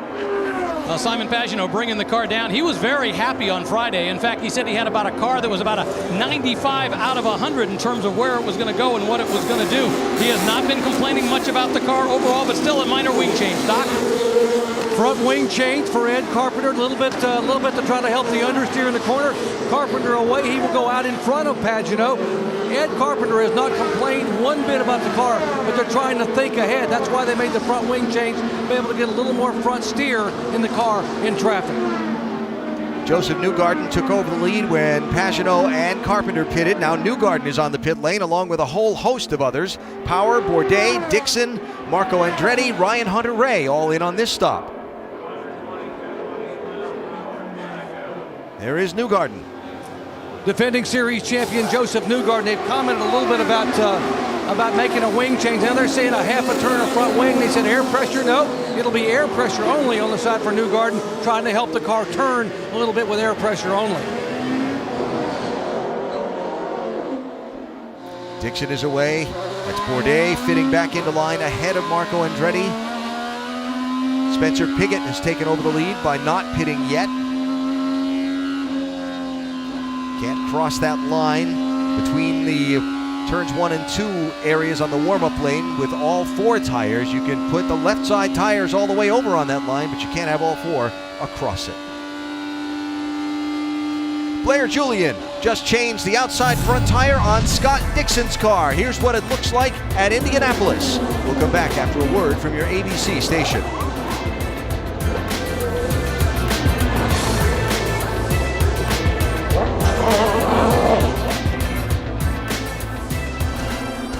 Just about 100 miles into the Indianapolis 500-mile race through the first round of green flag pit stops, and Ed Carpenter has maintained the lead. He's up by a second and a third on Tony Kanaan, with Joseph Newgarden, Simon Pagenaud, and Helio Castroneves rounding out the top 5. A penalty just served by Kyle Kaiser in the 32 for hitting personnel on pit road. He just made a pass-through penalty and has served that penance. And back to Carpenter, he just did the fastest lap of the race with a 2:23.7. So he definitely has a car to dominate today. He did his first pit stop without having any problems. New tires, adjustment with the wing, and all of a sudden the car's now settled in. Rubber's coming on the racetrack. As I mentioned, starting to see those speeds start to increase. Tune your car all day long. Report back to the pits what your car is doing. The engineers can see that through that real-time telemetry I spoke about. The winner today is going to be tuning on his car, chasing track conditions and weather conditions all day long. Right now, I don't see anybody that can touch Ed. Hey guys, one of the reasons they think the team thinks Ed Carpenter was going to be good and now he is good today is because remember back on pole day when everything is on the edge, he said when the car's on the ragged edge and grip is minimal and the track is slippery, our guy, Ed Carpenter, goes out there and turns laps at 230 miles an hour. He is fearless and he finds a way to make the car fast when you have minimal to no grip. We think this is going to be his kind of day. It's hot, the tires are hot, grip is minimal, and guess what? So far, they're right. Well, so many people have so much passion for this place, but for Ed, it is deeply personal. You see his finishes in the last few years when he started on the front row. He's not been able to put together the result on race day that he's wanted. Once was in contention, got swept up in a crash by another driver. Others had a mechanical issue, but today hoping to put all 500 miles together and score what would be obviously a massive win. Every lap he does in the lead is one more lap of confidence that he's building into himself that will come in very handy at the end of the race if he still has a strong car. And the true question right now is when you start to get up to the traffic that he's running up to now, the cars that are at the back end of the grid, once he gets close to them, he will now find out how his car works in that traffic, that disturbed air. Now, with this new car, with the reduced downforce, that's when the cars are at their worst. This is going to be the test for Ed Carpenter. I totally agree. And I remember a race where that happened. I think it was 94 or 95, where you could not get by anybody because you could not get close enough in the corner. So this is the last big hurdle speed-wise that he's going to have to jump over because you will be in traffic the whole time. He could lose 3 or 4 miles an hour easily behind a car that he can't pass. So you see Carpenter, then the lap car of Oriol Servia, that white car. Then Tony Kanaan, the former winner, up to second after starting back in 10th.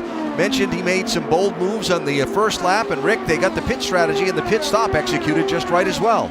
Well, exactly, and it's interesting because on carb day I was talking to Tony Kanaan about the car. Going in, he said, we're just a couple of adjustments away from having the car exactly where I want it. And even if we don't have it, it'll still be a good car.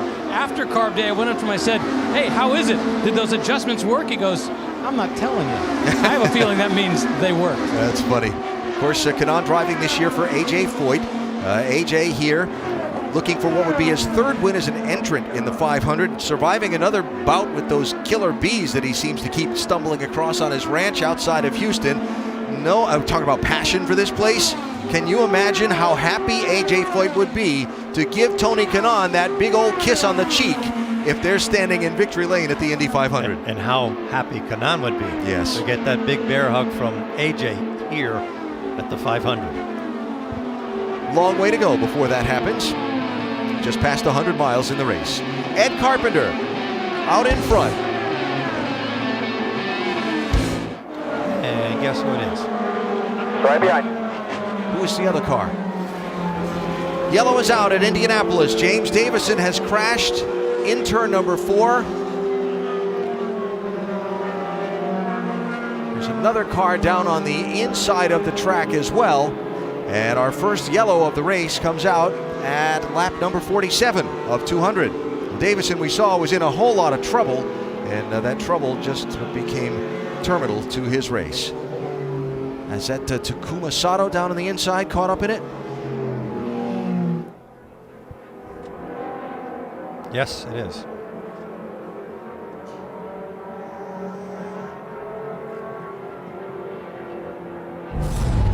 All right, here's what happened. It was just a question of time when that was going to happen. You can't be running that much slower than anybody else. You know, I really don't understand that because he is so far off of pace that he's got to know that he is in the way, and the car wasn't right, and he came in for a pit stop. He went back out. At that speed, Eddie, that is so far off the pace. You need, if you had more experience, you'd be coming in the pit lane saying, change the car, fix the car. Watch from Takuma Sato.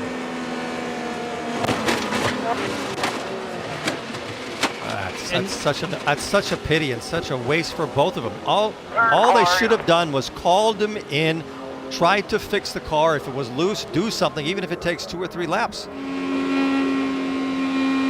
bunch up here. Watch Davidson. Inside. Oh, absolutely brilliant driving. How cold-blooded was that? He waited the whole time to see where they were going to go, and then right at the end, he made the right decision. But Sato had no place to go. Now, you hang that one on the 33 with Davison because it just makes me mad that he stays out in the racetrack like that. Yeah, but that's more from the pits should be calling him in. He's doing everything he can to keep, obviously, a loose car on the track, but you could tell where he was getting past. He was getting past between 1 and 2 and 3 and 4. In all the years I've raced here, I've maybe had to pass 2 cars in 15 years. Well, maybe hoping for a caution to get a chance to make some adjustments on that car without losing so much time, but unfortunately the caution was him. And so the first yellow of the race is out for James Davison and Takuma Sato, whose races end in a crash in turns 3 and 4. Pit road is closed while they pick up some of the debris and where the cars have come to rest on the racetrack. Now the pits will be open as they have a clear enough scene. We'll see if people come back down the pit lane now. I expect they will. Been about 20 laps since the beginning of the round of green flag pit stops, and about 15 since most of the leaders came down the pit road. And another update on the engine competition. The top 7 are Chevys. Then we have 4 Hondas. 2 manufacturers in the series. Last year, Honda with a decided leg up on Chevrolet in steam under the engine cover. This year, Chevrolet came back and said, we found something. I think they said no more of that. And when they came back, they have just a little bit more. We match you and raise you. Yes. and do not think that Honda's just going to sit around and accept that. They'll do a little more, and then the other one will do a little more. That's what competition is about, right? And that's what the Indianapolis 500 is about. Power and aerodynamics. AMR safety team out picking up all the pieces. And you see they work to remove the 2 cars. So here they come to the opening of the pit lane. Ed Carpenter will head left, as will the other lead lap cars for the most part.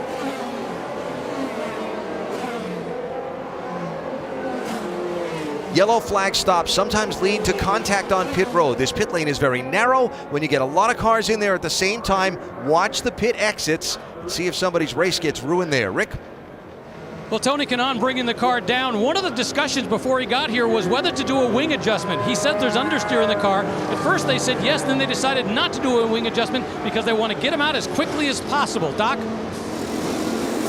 Understeer for both Joseph Newgard and Ed Carpenter. Said it wasn't too bad. Carpenter said only in turn 3 where I'm having an issue.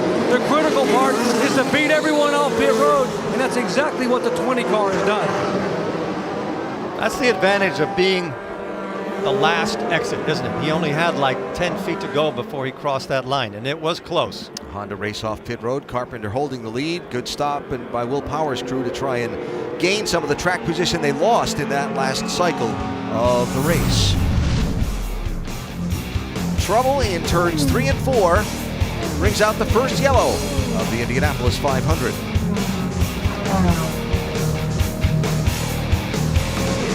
Back at the Indianapolis Motor Speedway, we're under caution for the first time. Zachary Clayman DeMello out front under alternate pit strategy. We have been granted incredible access up at the top of the pagoda. No one gets to come here. In fact, there are only about 6 other people up here right now. I should tell you 2 of them happen to be members of the team Penske higher-ups, and Bud Denker and Jonathan Gibson. But this gives you an idea of the scope of the speedway. You can see the snake pit over there, that gigantic stage. There is a concert taking place in the snake pit in the middle of this race. You can see the golf course, the Brickyard Crossing golf course. There are full holes located inside.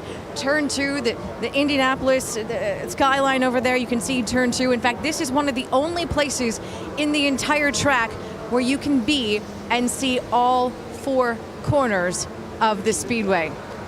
Incredible access. We'll continue to show that, and we'll continue to show you the live action from the speedway under caution for the first time. We'll be back to the 102nd running of the Indianapolis Motor Speedway. When we come back, here's what happened between Davis and Sato. We'll be back in a few. So the new leader of the race is Zach Clayman DeMello, the rookie from Montreal, whose team did not pit under this yellow. Rick? Well, that's exactly right. I was talking with the strategist, Michael Cannon. I said, why didn't you bring him in? He said, well, first off, we really didn't have to come in. Second off, my goal is to get him up front. He believes that it's so hard to pass. He said he needs him up front. And he said, my theory is I get him up front, and then I figure out how to keep him out front later on. It's kind of hard to do when you're running out of fuel. Just his 6th IndyCar start and his first start in the 500. There's Ed Carpenter right behind him. Elio Castroneves back in 9th. Doc? Bit of an issue here for one of the favorites, Elio Castroneves. As you see what they're trying to do here, they're going to change the fuel hoses. Elio came in and the car would not accept fuel. They weren't sure if it was something wrong with the dry brake on the car. Now they've determined they think it's the fueling system here, and there's an issue with the nozzle, so they have talked it over with Roger. Roger told me that they waited long enough to get it full of fuel, but they're going to change the hose. All right, Doc, thanks. Green flag, here we go. Here's Carpenter inside, Canaan looking outside of Clayman DeMello in turn 1. That's the perfect move for Ed Carpenter. He's putting a distance between him and everybody else. And there goes Tony Kanaan to the inside. Remember, everybody's on fresh tires, so the tires have a lot more grip with those Firestones. For Clayman DeMello, used tires, and he's going to get past very often here very quickly. But it's going to be touchy for the drivers to work their way around him. You have to be patient here. Boy, they sure are using up all of the road coming out of 2 and 3 and 4. Here comes Joseph Newgarden. He'll get through.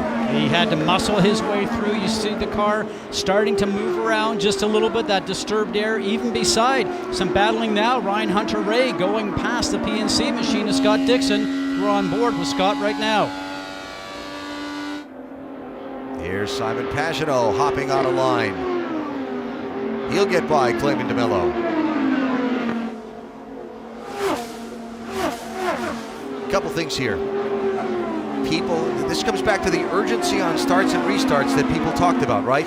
Get what you can while the field is bunched up, because once it spreads out, it's going to be harder to get a draft. Look at that, Piggott moving to the inside of the 21. Hunter-Reay has to back off, trying to find a way around him. It's going to be harder to get those spots once the cars spread out in line. So when everything is still bunched up and people have to check up for other cars, get all you can. That's a level of aggression that's only going to grow the later in the race we get. But Alan, the level of danger. Caution, trouble, Ed Jones. Off of turn 2.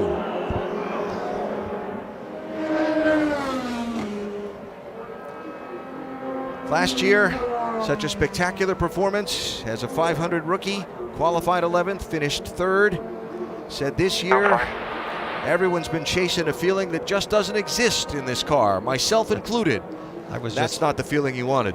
I was trying to finish a sentence before that accident happened, saying the level of danger trying to get past cars in those first 2 laps or first 4 or 5 corners is way higher than when it's just a battle one-on-one with somebody else. Because there's so many things that can go wrong. Now I'm looking forward to see what happened, because the tires are the inside tires that are broken, not the outside tires. So Jones out of his car, walked away toward the top of the screen. Wow. Oh, that's just loose. It's gone by the middle of the turn. He's not around anybody. When the back end comes around like that, it's called oversteer. So we're not sure if something broke or if the car was just loose going in to create that oversteer. But now on board, let's ride along and listen. Wow. I'm starting to wonder, guys, if maybe something didn't break there, because it was just a very quick little movement in the car. Either that or a very loose race car, and that's when the back end wants to come around, like I mentioned. And you become a passenger, Eddie, at that point in time, and very early in the race. Very disappointing. He was in a lot of dirty air and very low on the track when that happened. Was running in 24th position at the time, and so the yellow flag out for a second time in this race. And this is what we talked about drivers being aggressive, leading to more yellows, leading to more aggression as people try and take advantage of the passing opportunities under today's extremely hot conditions in the Indy 500. 150 miles into this Indianapolis 500-mile race, couple of incidents. Takuma Sato and James Davison involved in the first one. James Davison having difficulty with his car off pace. Probably should have thought about coming into pit lane to get the car back up to speed. Takuma Sato coming through the turn, nowhere to go, runs over the back of him, and this could have been a lot worse. And so Sato's day is done. A few laps after the restart, Ed Jones, trouble in turn 2, put us under caution once again after just 3 laps of racing. And he just lost control of the car. We don't know if something broke or it was dirty air, but it was just there 1 second and sideways the next. Oh, yellow. And let's check in with Jan, who has Takuma Sato. Well, the good news is that Takuma Sato has been released from the medical center. You're okay, but that looked like a scary moment with a slow car Davison ahead of you. Yeah, I mean, looked like too much closing speed, and by the time I realized, I obviously back off everything. I even hit the brake. Just once you get an air pocket like that, it's just suck into it, and really unfortunate situation for both of us, and I really feel sorry for the team and the fans and all the supporters. I know James feels very bad about it as well, but did you get any warning at all from your spotter that you were closing so fast? Well, Robert and I were catching on the train in front in the pack, and once he got it, I could see obviously 2 cars in side by side, but by the time maybe James had too much in trouble and he had to back off and on the grey and get into the corner, I think speed differential is way too great, and I tried to avoid everything. Unfortunately, I couldn't avoid it. Tough day for last year's winner. Thanks. Thanks. All right, John, thank you. So a look at some numbers from the race so far today. And 5 lead changes and 2 cautions. Again, the car is different this year. Last year, the car punched such a big hole in the air. The draft and the slingshot was everything. The car this year has less of a hole in the air that it punches, and so it's kind of a throwback. The car's look itself is a bit of a throwback, and the way these drivers are having to advance on the track, a bit of a throwback also. You have to add one thing to that, and you're right about the draft. The other difference is they've taken a lot of downforce out of the car, so it's very hard. You're unstable when you're behind a car that's in front of you in the middle of a corner. It just doesn't handle as well as it did before, so the drivers don't have that downforce to rely on. We've almost gone back to the 90s or earlier, maybe even the mid-80s. There was a time when getting around this circuit without taking your foot off the throttle was almost impossible.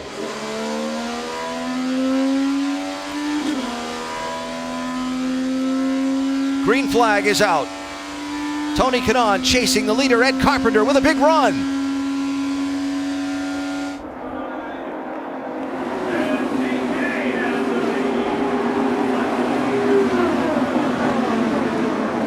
Crowd erupts anytime Tony Kanaan takes the lead. Anytime one of Foyt's cars takes the lead. So this is the first hard exam that Ed Carpenter's going to have to deal with. We'll see how he deals with Kanaan. Hunter Ray and Piggott. Hunter Ray backs off. Didn't quite have the position alongside. That's Sebastian Bourdais. Picking up a spot on Charlie Kimball, a little deeper in line. Bourdais 18, Kimball 23. Robert Wickens right behind them in the 6. Up front, Carpenter for the lead. Side clear. Well, Ed Carpenter, hometown boy, against Tony Kanaan. That didn't last very long. Fan favorite driver. Okay, so you got the jump on me on the restart. I'll show you who's got the horse today. Yeah.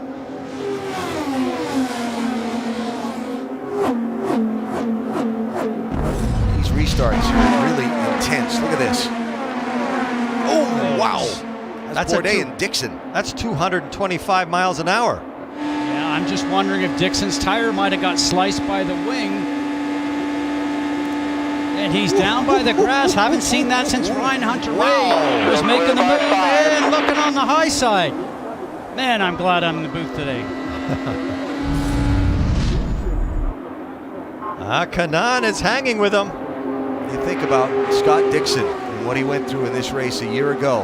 And there he is, laying it all out there again. Why? To win the Indianapolis 500. Dixon running in 11th, Ed Carpenter running in first. Doc? Remember we told you Ed Carpenter was trying to save fuel and how important fuel is today. They told him prior to the restart, go to a certain fuel setting which was not full rich. And they thought they could save fuel and hold on to the lead. Well, Tony Kanaan proved that wwas not the case. So they went back to where they were running, and now the result is Carpenter goes sailing back by. So that fuel-saving experiment on the restart, you check that one off the list. It didn't work. But I got to tell you what Kanaan is doing. He's the only one that's managed to stay that close to Carpenter. And if he can do that, he will run at Carpenter's speed, but he'll use a lot less fuel. And if he does that for enough laps, that will be a big advantage. Here's our Firestone telemetry. Watch the number of that mile per hour down the straightaway into the corner for Kanaan and see how much he lifts.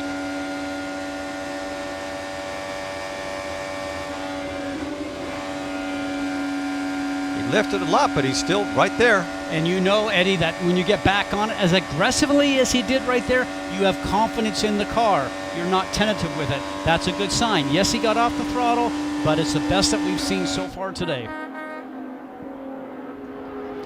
Just a little 230-mile-an-hour Sunday drive into the corner. Trouble, Danica Patrick. On a break.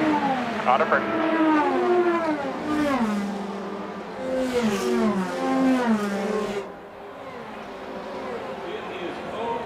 And that will be how her driving career at Indianapolis ends.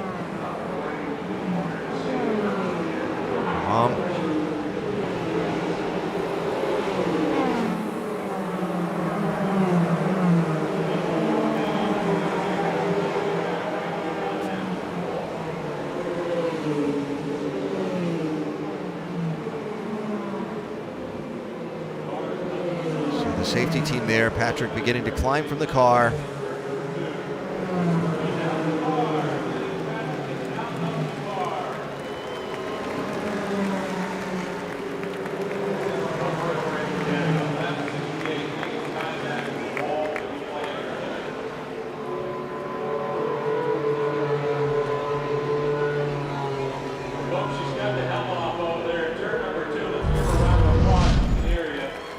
Top right. Very similar to Ed Jones. In the middle of the turn, the back end starts to come around.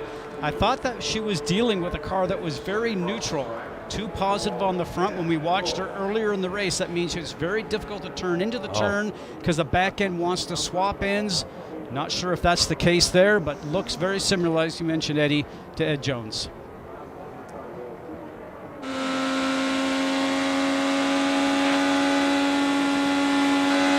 Oh, that's just a loose car. The back end just got away from her. And there's nothing you can do once it goes. You cannot catch it in time. Look how she puts her hands down. Running in 17th at the time. Another look from Alexander Rossi's on board.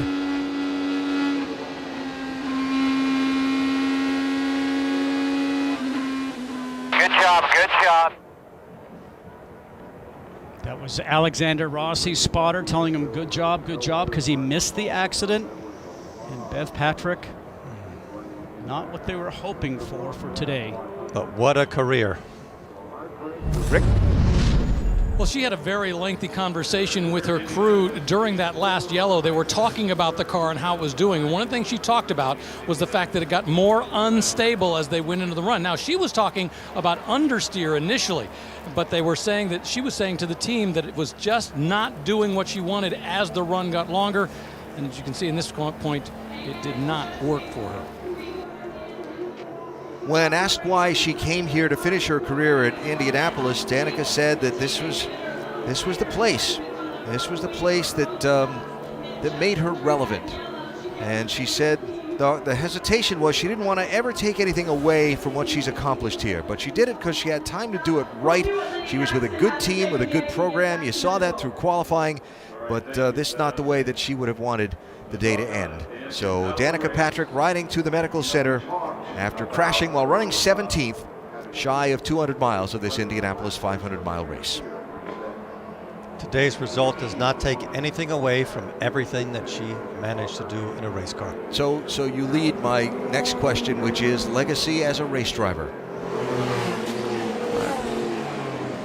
Not many takers at the front of the field. Just Joseph Newgarden from third, Clayman DeMello and Wickens, but most of the front runners stayed on the racetrack. We'll pick that up. I'm sure we'll hear from Danica after a bit. First, under caution, for the third time in the Indianapolis 500. We're back after a word from your ABC station. The Snake Pit at the Indianapolis Motor Speedway during the 102nd Indianapolis 500-mile race. Our telecast presented by Firestone. A rash of crashes. 3 in 20 laps of racing have put us under the yellow flag for a third time in this race.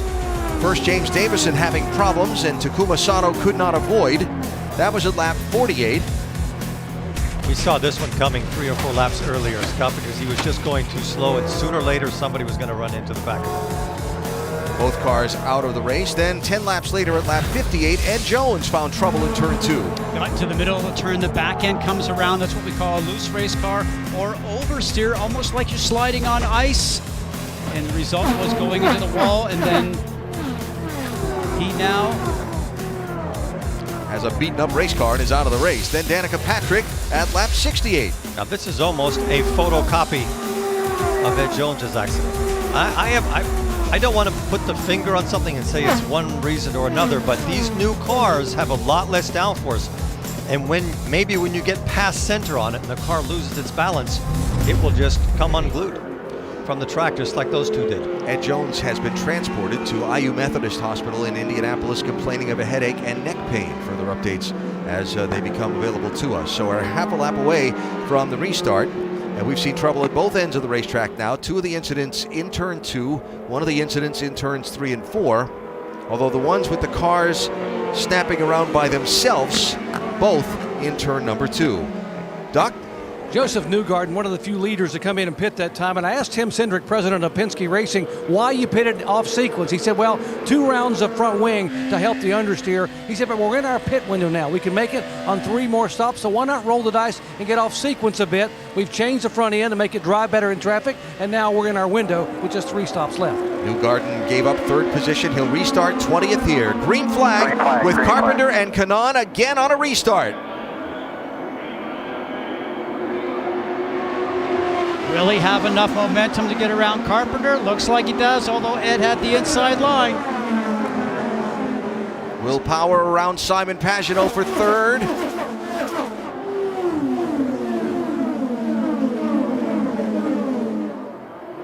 Castroneves next in line 4th. And how about Ryan Hunter-Reay from 14th to 5th, former winner of the 500.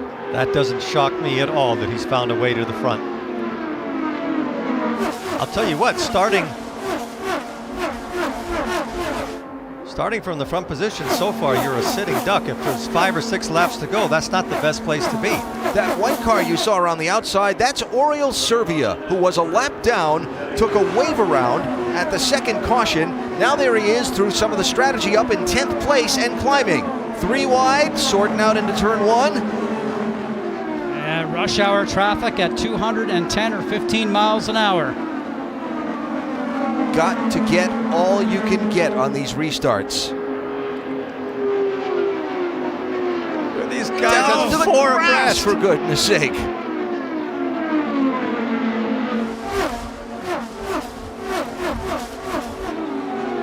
Rossi 27, blue and yellow car. Also done a nice job working his way forward. Remember, he started on the last row. He started 32nd. Alexander Rossi running in 12th place right now. And that's the kind of run that you would expect from him. A very methodical driver, very quiet in the car. Team will tell you that he's very smart, very intelligent, a student of this type of racing when he came over here from Formula One. And he's the only driver this year to have dominated at a race. He qualified on pole in Long Beach and just drove away from everybody. I know this is not Long Beach, but that sort of confidence goes a long way to helping you at a long race like this one. Kanaan still's leading. Yeah, after the last restart, when Kanaan got the jump on Ed Carpenter, Ed passed him right back a lap later. This time, Kanaan is eased away by some 5 7 car lengths. And so the former winner, Tony Kanaan, took the checkered flag first back in 2013 in a race where he had to be very aggressive to get to the front at the end. Do you remember what he said at the end, the last pit stop? I am going. It was like Babe Ruth pointing to a certain part of the baseball field saying, that's where I'm going to hit it. Yeah. That was amazing. He is the master at restarts. Tony in his 21st season of IndyCar and his 17th 500-mile race, Rick. Yeah, let's talk about something that's very different today than the year he won the race. He was saying that the year he won the race, he made no adjustments in the car. They liked the car all the way through. He wasn't using the tools inside the cockpit. They weren't making wing adjustments. Totally different today. He's been using the tools inside. They've been making adjustments outside. It's not an easy run to the front for Tony Kanaan in this race, but he doesn't care as long as it gets him to the end at the front of this pack. Yeah. As this race gets longer and longer, there's another advantage that goes to Tony Kanaan, and he has an incredible physical condition. He's a triathlete, and I think the heat that we're supposed to see today, it's only 123 degrees right now. On the track. On the track. Well, that's the only bit that he's really interested in. Yes. 88 degrees outside right now. Track temperature 123 degrees.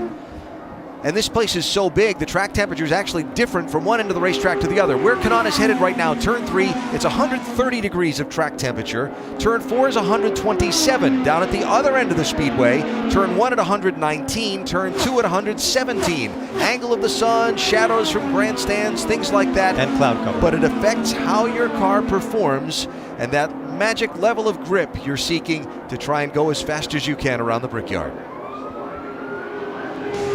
About to hit the 200-mile mark in the Indianapolis 500-mile race. Tony Kanaan out in front. There's your top 5. Tony Kanaan, the race leader of the Indianapolis 500. You ride with Joseph Newgarden, whose team just made a little strategy play. Download IndyCar Mobile and access exclusive live in-car cameras, hear driver and pit crew chatter, and more only on Verizon. Newgarden back in 20th place. Remember, he gave up 3rd at lap 70 for a pit stop when most of those running at the front of the pack around him did not stop. Now under green, in the next several laps, we're going to begin to see some of those front runners begin to filter onto the pit lane, barring another quick yellow. And Newgarden, a little check up there off of turn 2. Rick?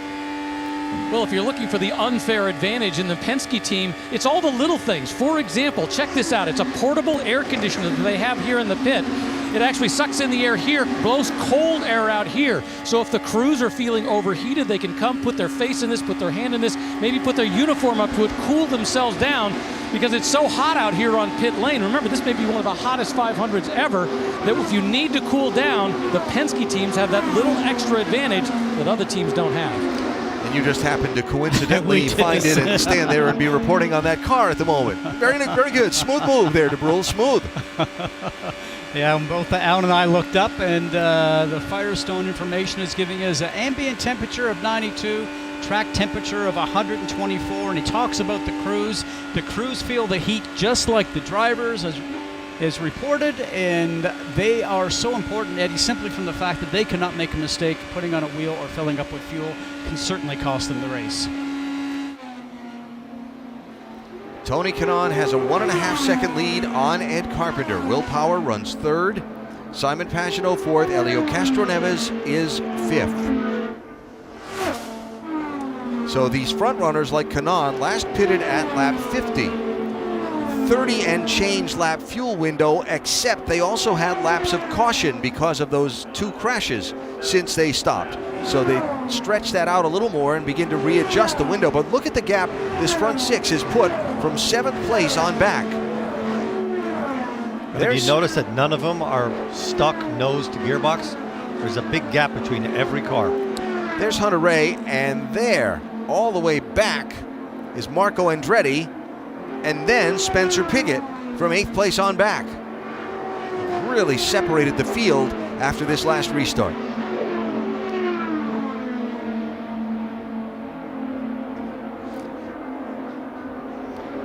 And to your point, most of the passing has happened right after the restarts. This is the time of the race where I was making sure I was giving information back to the team. We talked about the ambient temperature now being the hottest at 92, track temperature starting to increase. Give the information back to the team of how your car is working, how it's handling. Working and changing the tools inside the car, getting your car working better is so important. As Tony Kanaan works his way around Jay Howard. Put Jay Howard down a lap, riding on board with Jay.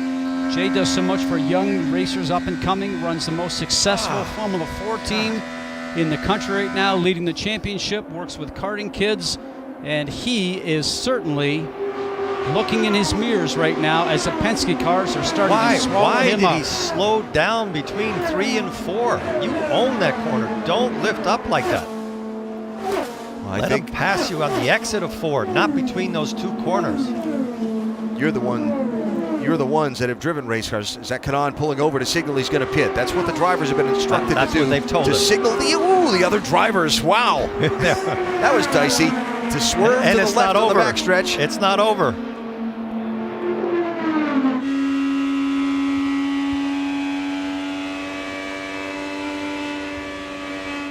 Here is Kanaan, indeed, from the lead.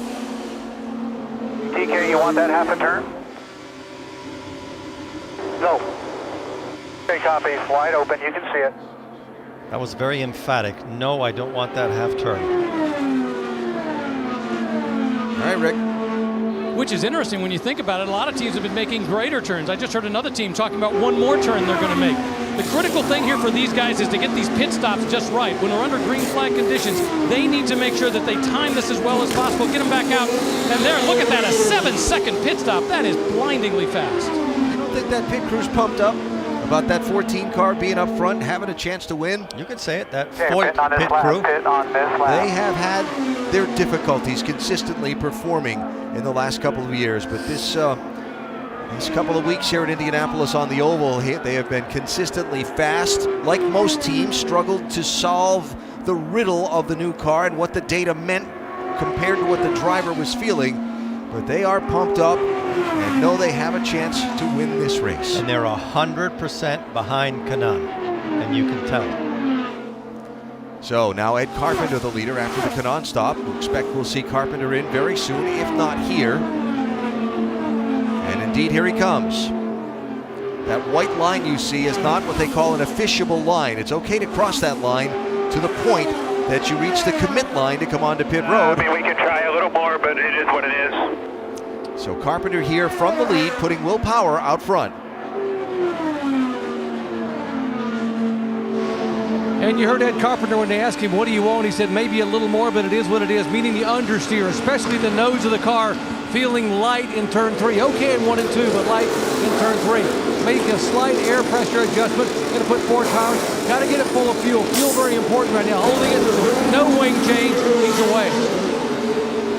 Marco Andretti also on the pit lane. Already has finished his stop, and he will follow Carpenter back onto the racetrack. So Will Power, the race leader. Here's Carpenter coming out with Kanaan. Kanaan's going to zoom by him off turn number 2 for once the field cycles through the stops. I think from that report right there, from what Ed Carpenter said, it's probably the first time that his car has not been perfect, because he says it is what it is. Rick? Yeah, Simon Pagenaud relatively happy with the car, but they are going to make a quick wing adjustment, get the fuel in, and send him back out at 7.4 seconds. Remember Matthias Leitz, we haven't talked about him an awful lot today. He is a rookie in this race. He is the teammate also of Tony Kanaan when they qualified. In fact, he qualified right next to Tony Kanaan. He's been relatively happy with the car all day. Really, this has been a big learning experience for him. They've been trying to talk him through this. A nice clean stop. Once again, just 7.5 seconds. Now off turn 4, Power, Castroneves, and Hunter Ray. The top 3 on the track in the cycle of stops will hit pit road for their service. Rick? Yeah, Will Power has been sitting up at the front, not able to really do everything he wants, but you see no wing adjustment. They send him back out with a nice clean stop. Elio Castroneves said, they asked if he wanted a front wing. He said, let's just go with air. Let's save that wing. Elio said, I'm worried about running out of adjustments. Let's make it with air this time and save the wing for later. Spencer Piggott to his pit lane. Doc? Spencer Pigot probably has had the best car the last since carb day he's had all month long. Had a little bit of an issue with the GCU, meaning the gearbox control unit. Had to shut the car off and refire it during the yellow, but thus far he said the car really handling pretty well, other than just a slight understeer. Watch out for Pigot.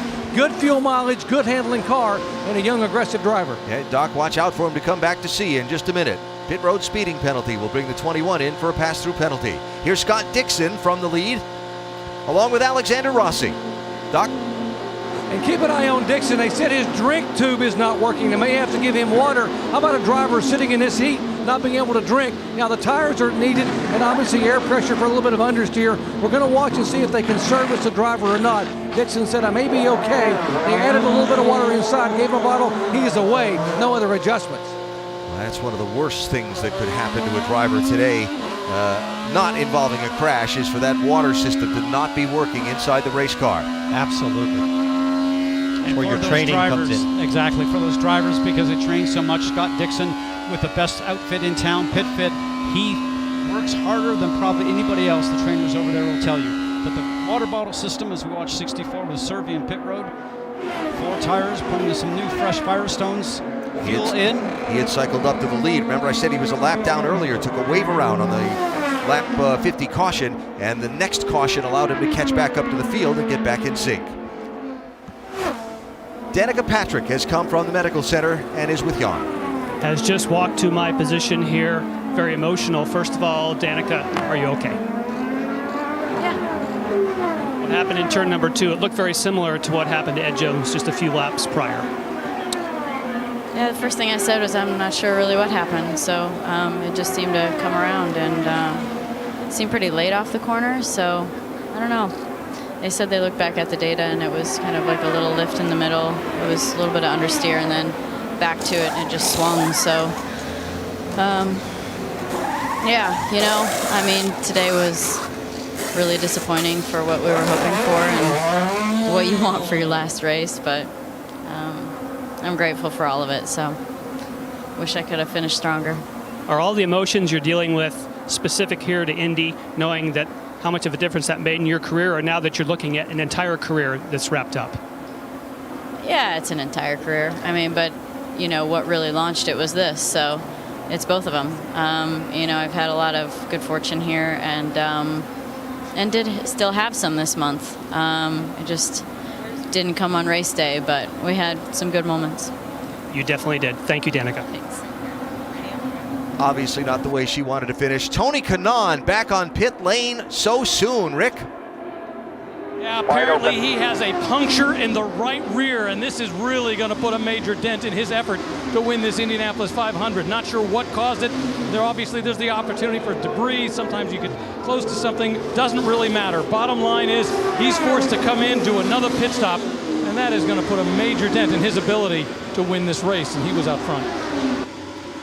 Well, the thing they have to focus on is that we're just coming up to the halfway mark of the race, so they have time to try and catch one of those wave arounds or get cycled back onto the lead lap and try and see what they can make happen.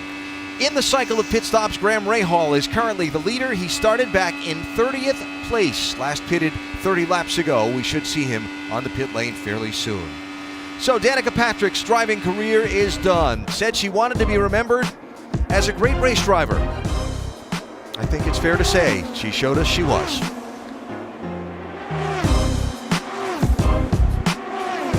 Anxious moments for Zach Veach and the pit stop that you saw in our ABC side-by-side coverage. It appears that those flames that were trailing from where the fuel coupling disconnects have extinguished themselves. For whatever reason, that dry brake didn't break dry. And actually you can see the flames coming up, so all that fuel is going down onto the under tray, and you'll see when he drives away, the flames will go out over the top. Sometimes they spray water on the car when it departs, and just underneath the under tray you'll start to see a small flame will still stay on board, and hopefully will go out as he's on track. Wheel straight, put on the brakes. Take a little rear wing out for you. Go, go, go, go, go, go, go, go, go, go. Fire extinguisher. Fire extinguisher. Go, go, go, go, go, go, go, go, go. Keep going. Just keep going. Wow, scary, Doc. Absolutely very scary. Normally when you see these teams make a pit stop and add fuel, you'll see someone spray water across the cowl at the fueling nozzle. That water against the hot cowl keeps that fuel that leaks out from igniting. There was no water being sprayed. Number one, as you saw, one of the rear changers there was in front of the fire extinguisher. They couldn't reach the fire either because the crew member was blocking the fire extinguisher. So 2 issues. Unfortunately, the fire extinguished himself, but they got very, very lucky. Graham Rahal pits from the lead, Rick. Here's Graham. He's actually been really happy with the car. He's running what we'll call the Newgarden strategy. Remember, Newgarden came in and pitted on off strategy? Well, Rahal's doing exactly the same thing. Their plan is to try to keep this car in a different strategy at the end of this race. Robert Wickens also in. Carlos Munoz, Stephen Wilson all pitting on this lap. So that's going to cycle Zach Clayman DeMello back to the lead in front of Will Power, who is now around Ed Carpenter and at the head of the guys on that other pit stop schedule.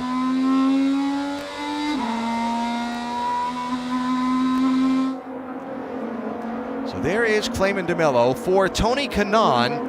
An important pass here if he can make it, because he is the first car 1 lap down. If he can get around Clayman DeMello and then catch a caution, he's back on the lead lap and back in the cycle.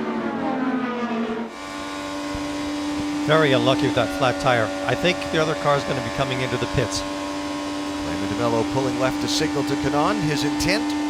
We'll put you a lap down.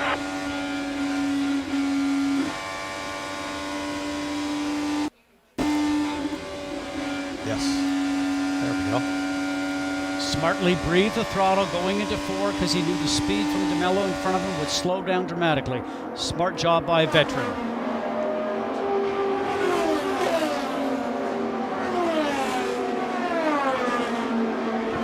Rick?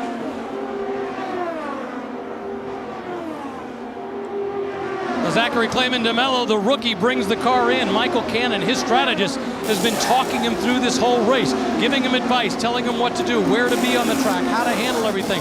When you're a rookie, this is exactly what you need, and Michael Cannon is a good guy to have in his ear. Not a quick stop, 9.4 seconds, but the job here for a rookie is just to get out cleanly. Well, they've got him off cycle on the strategy, so depending how the cautions play out, you can, in a race where track position is important, you might steal a lot of positions, and at Indianapolis, a lot of money by doing that. And it all depends on where the yellow falls, where the inevitable yellow falls. Yes. So there's your new leader, Will Power. 37-year-old from Australia, originally now living outside of Charlotte in his 11th 500. He drives for Roger Penske. We said before the race, when you drive for Roger Penske, you are expected to win the 500. The only thing that's missing for him is an Indy 500 win, because he has won everything else. And he's definitely on a road course, one of the fastest qualifiers. Always a good fun to watch. Will struggled en route to becoming a champion of this series because his oval track racing wasn't what it needed to be. Solve that riddle. Is a champion, is a contender to win this Indy 500, Rick.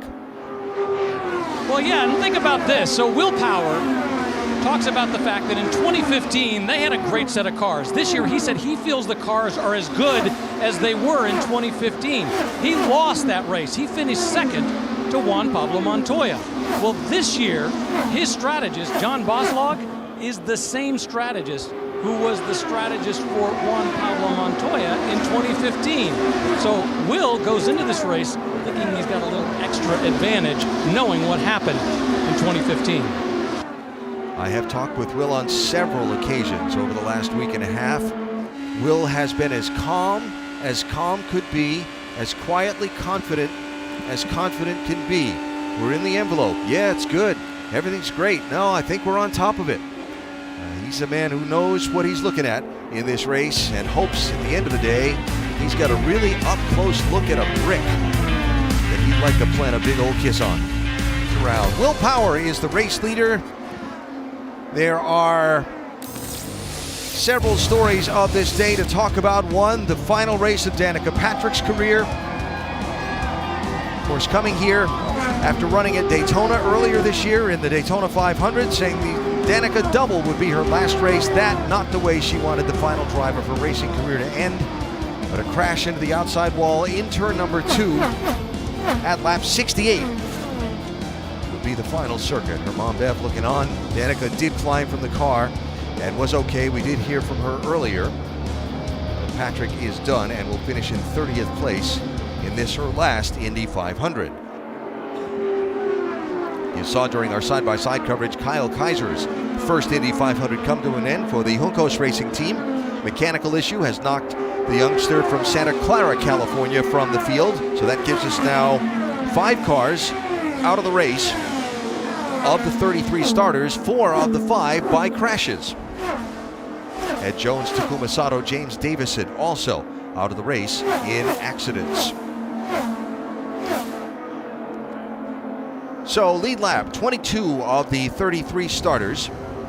Most laps led today belongs to Ed Carpenter. He was the dominant driver of the opening 150 miles of the race, and then he got passed by Tony Kanaan after a couple of restarts. The first one he got the lead right back. The second one he did not. Now Carpenter 4.7 seconds behind Will Power, with still a long ways to go in this race. And we talked earlier in the show, drivers are going to be worried about the performance of the car over 500 miles, chasing track conditions, chasing the heat that we have here. Eddie, is no different than when you and I drove. Communicate back to the pit lane, tell them what you're feeling inside the car, make the car fast and comfortable for you. As Rick Mears always did here, the 4-time winner, he wanted the fastest car that he had of the day at the very end of the race. But I think this is a different race than what we've seen in the past, in as much as these cars are very sensitive to changes. When they're behind somebody, they have a lot of push. But if you start tuning for that too much, you can get caught out like Ed Jones and Danica Patrick did, where they just lost control of the car. And they were both talking about push, but what actually happened is they looked like they overcorrected and it went the other way. So you can tune for being in front, or you can tune for being in second place. And the next thing that we've learned is that whoever's in the lead of the restart, you're a sitting duck that first corner. Some traffic here for the race leader. Next weekend, a doubleheader in Detroit. The raceway at Belle Isle Park, the Verizon IndyCar Series Detroit Grand Prix presented by Steel, Saturday and Sunday. Next weekend, 3:30, both days on ABC. Will Power for Team Penske, out in front. 300 miles in the books. Back after a word from your ABC station. The Indianapolis 500-mile race just across its 300-mile mark here in Indianapolis on a 93-degree day. It is a steamy one. There is your leader, Will Power, who got caught up in a little bit of traffic, saw a 4-second lead shrink to 1, now has built it back up to 3 seconds after clearing some of those lap cars. So there's Power. 49 would help. 49 would get us another lap. Is it going to be worth what we lose in speed? Yeah, that's what everybody else is doing. So that's Ed Carpenter's team radioing him about a fuel number that they would like him to hit before he has to pit the next time. So Carpenter just ahead of Simon Pagenaud in the 22, who runs third, former series champion. Another one that's been very quietly confident throughout the week of oval track practice here. Then it's Ryan Hunter-Reay and Helio Castroneves, 4th and 5th. Hunter-Reay right there, moved up nicely. Don't count him out. He sure knows what he's doing to try and win this race. And Marco Andretti just made a move to pit lane. Yes, and he's been happy with the car, but this is a little out of sequence. If you stop now, you'll have 2 more stops till the end of the race. Ryan Hunter-Reay, for example, his teammate, they've just told him, we only expect to make 2 more stops to the end, so they're giving him a fuel number. But look at this, he's chasing down Pagenaud. Helio Castroneves there, back in 5th place.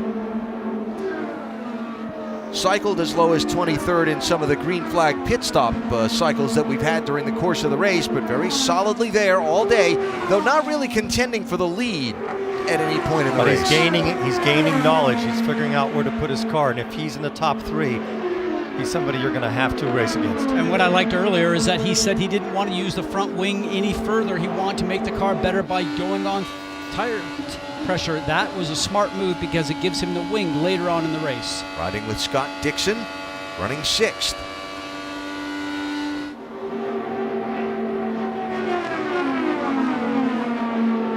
Dixon started in 9th position. Here's Ed Carpenter in. 73 laps to go. Doc? And very interesting, they're really wanting him to hit a fuel number, and you got to be wondering if they're thinking about maybe getting some yellows and somehow pushing the envelope and making it on one more stop. They talked about that yesterday in the garage. Here he is for a stop. They didn't talk about making any wing change. They mentioned air pressure, basically just trying to stay out of trouble and get good fuel mileage. 7.4 seconds for the pole sitter. Mateus Laced also on and off the pit road with Ed Carpenter on this lap. Simon Pagenaud is going to peel off and hit the pit lane along with Helio Castroneves. So the Penske team cars in here. We're on a 55-lap green flag run at this point since the last restart. And here they're in with 72 to go. Rick? Yeah, Simon Pagenaud was actually complaining of a vibration just a short time ago. And they said, look, we're going to pit in just 2 or 3 laps. Can't do anything about it right now. That might explain why he wasn't doing as well as he could on the track. Nice quick stop, Doc. Helio Castroneves, Roger keeps talking about what a great fuel number he's getting. A little slow leaving the pit there, probably cost him an extra second or so, but Roger said, I'm very impressed, Helio. Great job with the fuel. And from the lead, Will Power heads for the pit lane. Ryan Hunter-Reay will take over the number 1 spot. Power working his way down toward his crew, Rick. Yeah, Will Power, actually, they made some adjustments on the car in the first couple stops, but they did not make any adjustments on the last stop. They also were talking about fuel. Will Power came on the radio and asked the team, did he need to do anything with regards to fuel? They're like, nope, you're good. Keep doing it the way you're doing. 7.1 second stop. Great pit stop for 7.1 seconds. When drivers are coming in the pit lane, you see them reach up to their helmet and tear something off. That's a clear, thin visor strip that gets dirty as they're running. They take it off during the pit stop so they have a clear track ahead of them to be able to see out the visor. Ryan Hunter-Reay following Max Chilton down the pit lane. Jan? With an incredible charge through the field. Look for Ryan Hunter-Reay. They're going to add a half turn of front wing, and they have been coaching him, giving him a fuel number. Team says he doesn't necessarily have the fastest car on his own, but he's obviously making hay when he is in traffic. So it's a 7.1 second, Doc. Here's Scott Dixon coming in for his stop, and Dixon, again, we talked about him trying to get water in the car. We want to watch here from Blair Julian, the crew chief, the outside front tire changer. Here's Dixon coming in.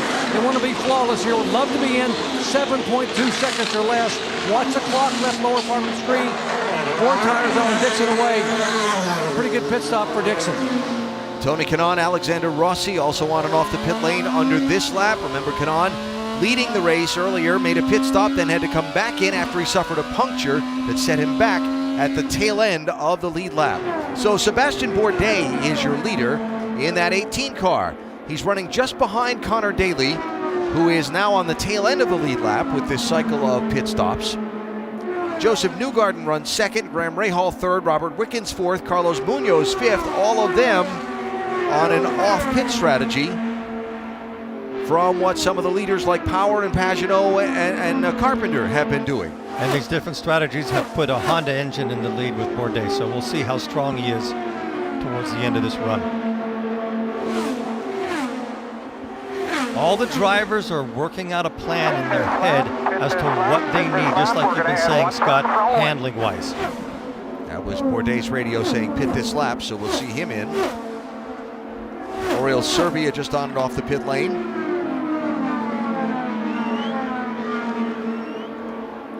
So getting down to the point where can they make it on one more stop if we don't see another caution flag.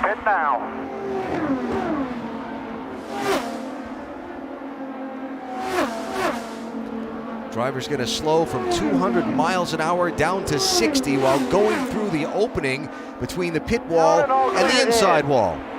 Check your brake, check your pit speed, pit lane, top of the chute. And then find your pit box among the maze of crews and cars.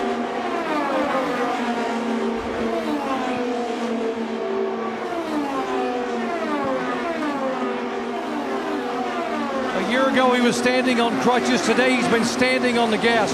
They're going to do a half a turn of front wing. Car owner Dale Coyne is over there with the water to spray on the fueling nozzle to make sure they don't have a fuel issue. There's a half turn away. There goes the water, and there goes Bourdais. Almost 9 seconds, so about a second and a half faster than they wanted to be.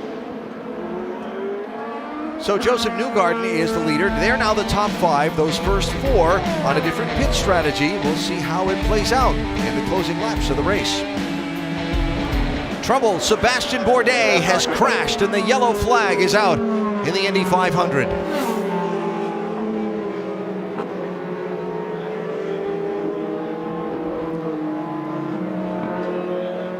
Turn 4. And sad to see for someone who worked so hard to come back here and to have such a good car to compete in this Indianapolis 500-mile race. Just hang out there, wait for safety to get you. They're coming.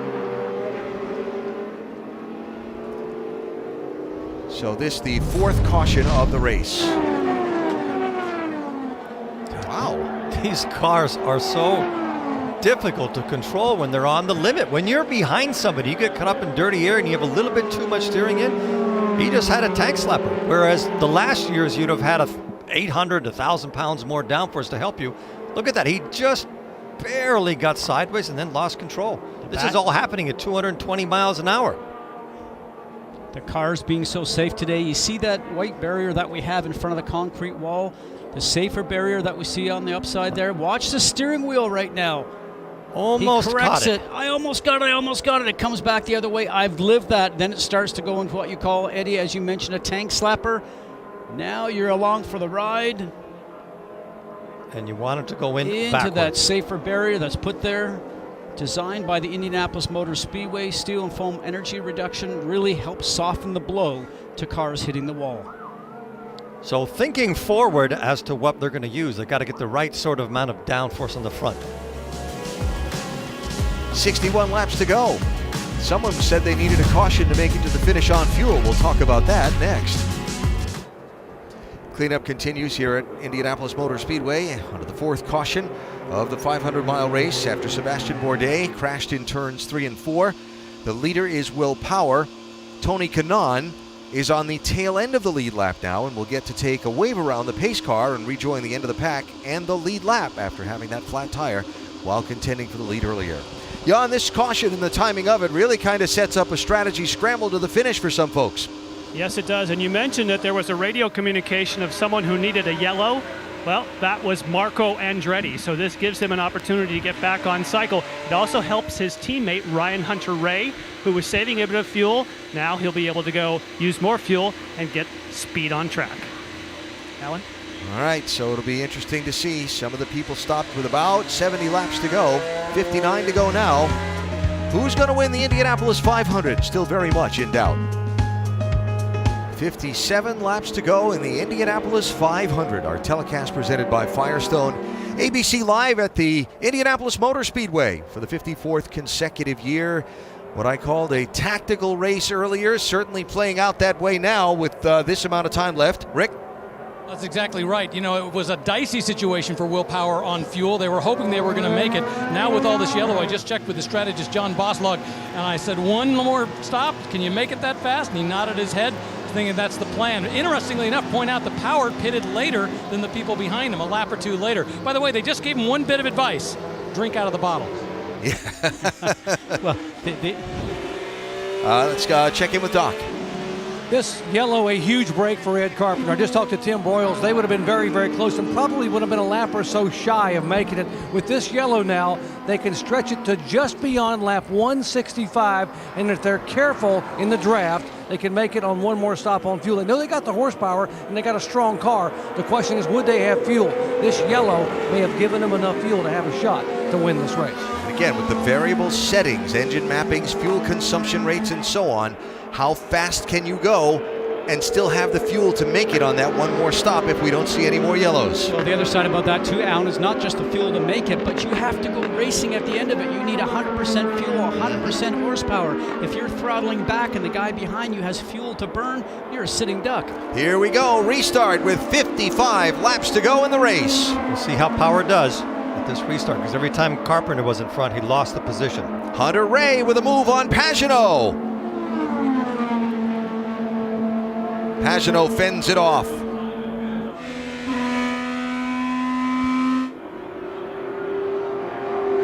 Castroneves tries to attack. Look at Rossi on the outside.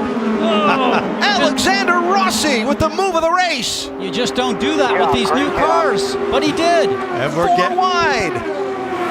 You can tell we're getting towards the end of the race. But listen to Dixon work the throttle. That's how difficult these new cars are to drive. But he makes it through. Caution, trouble. Elio Castroneves into the wall. Oh dear.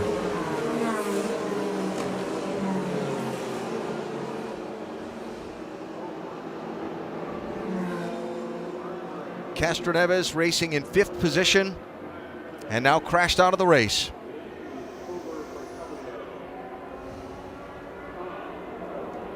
And Roger Penske left to look and say, what happened? Eddie, as you mentioned, as you get closer to the end of the race, drivers are thinking about track position. Listen to the roar of the crowd for the Spider-Man.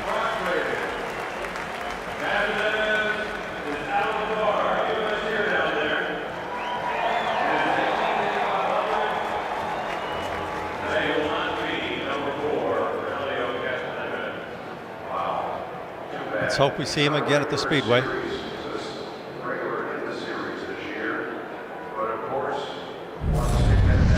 Look for the yellow car. Wow. Same thing. That's the same thing we've been seeing all day. Ryan Hunter-Reay directly behind him, and Alexander Rossi made some brilliant moves not to get collected in that accident.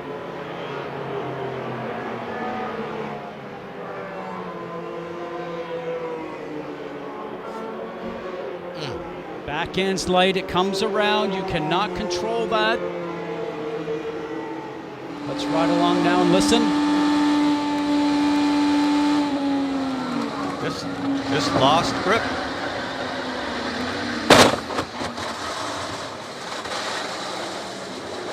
Oh, so difficult as a driver because you know you're backwards and you're about ready to hit something. You just sit and wait. This will be a good view from Hunter-Reay. And this, folks, this is just reaction. This is no thinking. The smoke is there. You dive through it. You hope you've gone to the right place. Spotters up top are yelling to their drivers, go high, go low. And he is clear. He made it through safely. This new car is very unforgiving.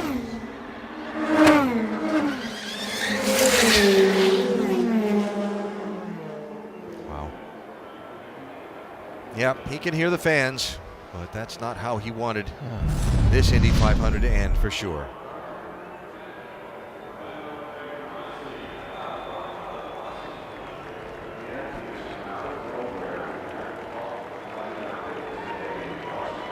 Now Rick Mears in the white shirt, one of the spotters for Castroneves and a 4-time champion, as well as AJ Foyt, a 4-time champion, Al Unser, the other 4-time champ. And for Castroneves, his 9th attempt at that 4th win will come up dry today. Watch real time from Hunter-Reay. Come on. That's as much time as he had to make that decision. Jan? Elio stopped for a moment on his walk down pit road. Very frustrated when he got out of the car. What happened? Yeah, got a good move in Ryan and got the momentum. I thought probably when I went wide in 3, probably was a little bit of a, dust in the tires. And then as soon as I came turn 3, I was eager to go and trying to pass Simon, but then the rear just gave up. So I was not expecting, never had any sign, but it's frustrating. Car was good. Definitely was very tough out there, but please, Roger, we got to go back. I know you want to come back. It looked like everyone turned up the juice there on that last restart. Now it's getting serious. Yeah, of course. I mean, it's 60 laps to go, 50 laps to go. Now I start pushing and we're saving fuel, and yeah, people start like going for it, and that's why I saw the opportunity. That's the time to go, but misjudge a little bit the tires. All right, everyone here also, Elio, wants you to be back as well. Safety crew trying to get Elio to go take the trip to the medical center. Castroneves wants to go down and talk to his team first, and we appreciate him stopping to talk to us. So 5th yellow flag of the race is out. for the 4-time champion Helio Castroneves. Cleanup underway. We're back after a word from your ABC station. Speaking of coverage, Helio Castroneves, a popular guy here, getting a lot of coverage on his walk back to the medical center after crashing out of the race. Crashing has been a theme of the day in this 500-mile race. There have been 5 different accidents in the race so far, one involving Roger Penske's driver that he was calling the strategy for. And really, it's been the story, this new IndyCar proving as difficult for the drivers on a hot day like this as some of them speculated it might be. And we saw Takuma Sato run up back of James Davison. You can see he goes up for a ride. James Davison just going too slow for the pace. Takuma Sato, no place left to go. Car slid up and caught the back end and went up and over the tires. Ed Jones involved in trouble off turn 2. He just lost the back of it turning into 2, and once that happens, there's nowhere you're going to end up except the wall. But they're very all these spins are uncharacteristic of these cars. And 10 laps after the Jones crash, Danica Patrick's racing career came to an end with that hit. Much the same as Ed Jones, and in that scenario, the back end went around. As we mentioned, very similar to the previous accident, but there she climbed out of the car, one of the most popular drivers that we've had in any sport, NASCAR or IndyCar. Little trouble on pit road for Zach Veach. Yikes. The crew all able to manage that situation effectively, but difficulty with the dry brake, spraying some fuel on the hot car, but no one hurt. Sebastian Bourdais in a crash at lap 138. He almost caught it, then it got away from him, and he spun many times before he hit the wall, which is always good because it takes off speed. Bourdais started this race in 5th position, but his day not coming to an end the way that he wants to back in 28th. And Helio Castroneves, who started in 8th position, running in the top 5, and had that crash off of turn number 4. We heard him say it was now time to get more aggressive, getting closer to the end of the race. Watch this. As a driver, you're waiting for the impact. There it is. And Roger Penske did say to Helio, if you win the race, I'll bring you back next year. You heard Helio say, Roger, during the interview, please bring me back. So let's see if he returns back in 2019. Doc? Standing up there, Roger, Helio was doing all he could. He wanted you to be able to fulfill that promise if he wanted to come back next year, Roger. And he kept saying when he climbed out of the car, Roger, I want to come back. Well, we certainly take a good look at that for sure. You know, he's done a great job. Fortunate on that restart, he got a good run and guess just got a little bit high there. And, you don't see a guy like that lose it very often. But what a great guy. What's he done for our team for so many years. And, he's the fence climber, and he's one of my best guys. Still got 3 good ones in there, AB. And the green flag is back out, Doc. Restart. And Will Power will try to fend off that hungry pack of people behind him. Look at Alexander Rossi trying to fight his way through in that blue and yellow. And he's on the high side again. Man, I can't believe he did it. He got through 2 drivers in 2 corners. Rossi, who started second to last in this race, fighting his way to the front. Well, he's starting to put all of his cards on the table.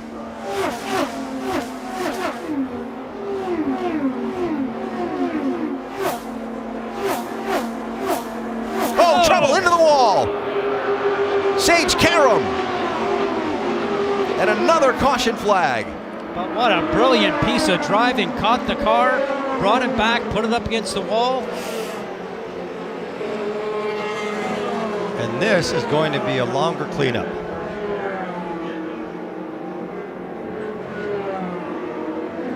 What a piece of driving by Rossi on the top side around 1 and 2. And it's not the first time he's done it, it's the second. I really don't know what happened, man.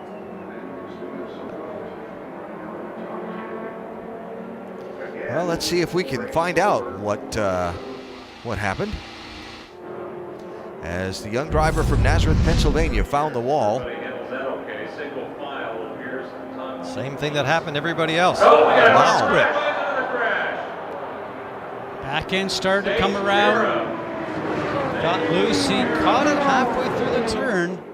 But when he hit the wall, it just ripped that right rear tire off the car. And after that, once you hit the wall, everything starts coming off. That started before he came into view.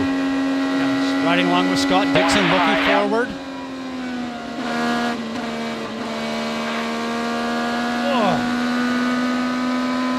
I'll tell you, there is some wild stuff going on in these restarts. Anytime it gets closer to the end of the event, Eddie, as you mentioned, drivers are all thinking about track position. You want to get further up in the field as far as you can because these cars are difficult to pass with, and everybody knows it's getting time to put the show on. The worst part of that accident was that rear tire bouncing around. Yeah, without question. But Sage Karam's day is done in this 500, and the car count back in the garage continues to rise after a series of incidents scattered throughout the race. Will Power is the race leader under yellow with 45 laps to go. Marco Andretti's view of this 6th yellow flag. Very intense late stages of the Indianapolis 500, a race a year ago where big drafts and slingshot passing were the norm. Today, the cars with less downforce requiring a delicate balance, requiring the drivers to have incredible touch. Who'd have thought Alexander Rossi, after a problem in qualifying, would have started in the middle of the last row and now be in 3rd place with 43 laps to go? Very aggressive, just driving the car wherever he wants, high or low. That means the driver has a lot of confidence with the car underneath him. Look at this, down to the grass below Sebastian. Unbelievable. This is the move of the race right here. Look at all these cars he passes on the outside. The outside is slippery, it's full of dust, and he keeps on going and barely makes it. But he does. Our Firestone moment of the race. Then the next restart, where he tries to go inside of his Andretti Autosport teammate Hunter Ray, who closes the door, so he goes outside, goes by Hunter Ray in 1, and goes by Pagenaud in 2. And look how close those tires are. All this at 215 and 20 miles an hour. And this is the area where everybody has been spinning. Oh, look at that. How fun is that? That's an incredible mixture of talent and just raw courage. Well, they have this 27 car spot on for their driver, who's taken everything he can out of it, Jan. Yes, they do, and that's thrilling for us. I don't know if it's thrilling for Rob Edwards on the radio. That's some crazy time driving around the outside. Obviously, the car's working well. Yeah, car's working well. I mean, obviously, when we were back in a lot of traffic earlier in the race, it was hard to know exactly what we had. But now we've got a few less cars around us. Yeah, car's working well. Alex is in the groove, so we'll see what we can do here the last 40 laps. You were just on the radio telling him where they're sweeping because he makes these outside moves. That obviously plays in your hand with a clean track. Yeah, I mean, the more information he's got to work with, right, he knows what options he's got, high or low, and so we're just trying to make sure he knows everything he needs to know. Can you win it? I think so. We'll see. All right, that'll be awesome. Alan? All right, Jan. Well, I said on the pace laps when we were talking about Rossi that if he was going to win, he was going to have to make history today. He started in 32nd place. No one's won the 500. Deeper in the field than 28th, and that was an awfully long time ago, including the very first 500-mile race. And you can hear Alexander Rossi right now saving fuel, accelerating, then clutching, just doing that. Scott Dixon's very good at that too. But also what I noticed, guys, is I saw this with Will Power. We just saw it with Alexander Rossi, putting their hand up outside the cockpit just to sort of get the wind going over your body to try and cool yourself down, trying to get some airflow through the car. At this 92-degree ambient temperature that we have, Eddie, you know this. We've driven when it's been 82, 85 in our discussions this morning before we got here. You are just looking for airflow, because in the yellow, this is when you start to think about how hot you are. When it goes green, you forget all about it. When you're in the top 3 around here, they could have a volcano going off in the middle of the infield, and I don't think you would feel anything. Rossi is on a high right now. Rob said he's in a groove. He is the groove. He's making his own groove. He decides where he puts his car, and he gets away with it. Anybody else that tries that is spinning and crashing. The great Castro Neves, who knows his way around this, tried a move maybe not as aggressive as that, and he didn't get away with it. And yet Rossi did, and he knows it, and everybody else in front of him knows it. 1 lap to go. Scott Dixon pitting. A fuel strategy play here by Mike Hull and the Ganassi team. 40 laps to go in the race. Well, they say no one is better at saving fuel, in fact, making fuel, than Scott Dixon. Now, you think about this, 39 laps to go. They come in, he knows everyone else has to make one more pit stop around 170 or 172, topping it off, getting it full of fuel, watching the number.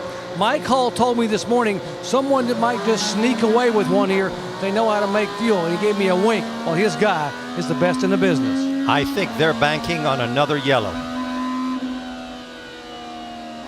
You see that tube coming out of Scott Dixon's helmet? That's the water tube that drivers have. Push a button on your steering wheel and the water comes in. You get a nice drink, but the problem is right now at this point in the race, Eddie, that water is pretty darn hot. We did have reports that maybe his water bottle system was not working, but no doubt, water or no water, the hottest day we've had in the IndyCar here. Let's watch this restart. Power got the jump on Carpenter, and he's going to lose another position to Rossi. Alexander Rossi on the move again on the outside, going for second place on Ed Carpenter. Carpenter not wanting to give in.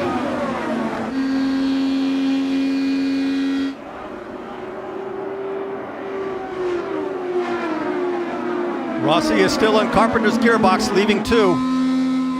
Whoa, big slide there for Matthias Laced. Wiggins had to check up. Look at Kanaan. Tony Kanaan trying to blast his way back toward the front. In the 14 car. Oh, God. Are you kidding me? This is insane.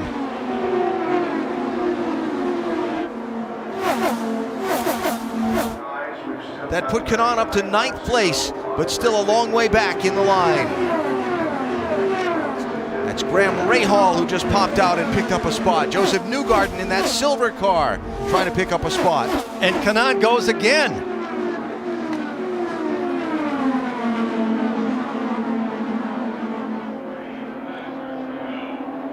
So now you're someone like Rossi or you're someone like Kanaan.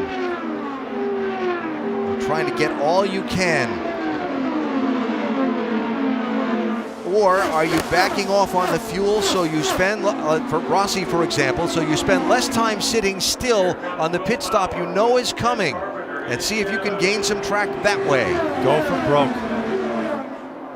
Interesting to see some cars can run that higher line. That second groove is starting to come in. So the white car, Oriol Servia, doing that a little bit a moment ago. I was really surprised once this track starts to come in with that higher groove. Maybe they will have an option up there.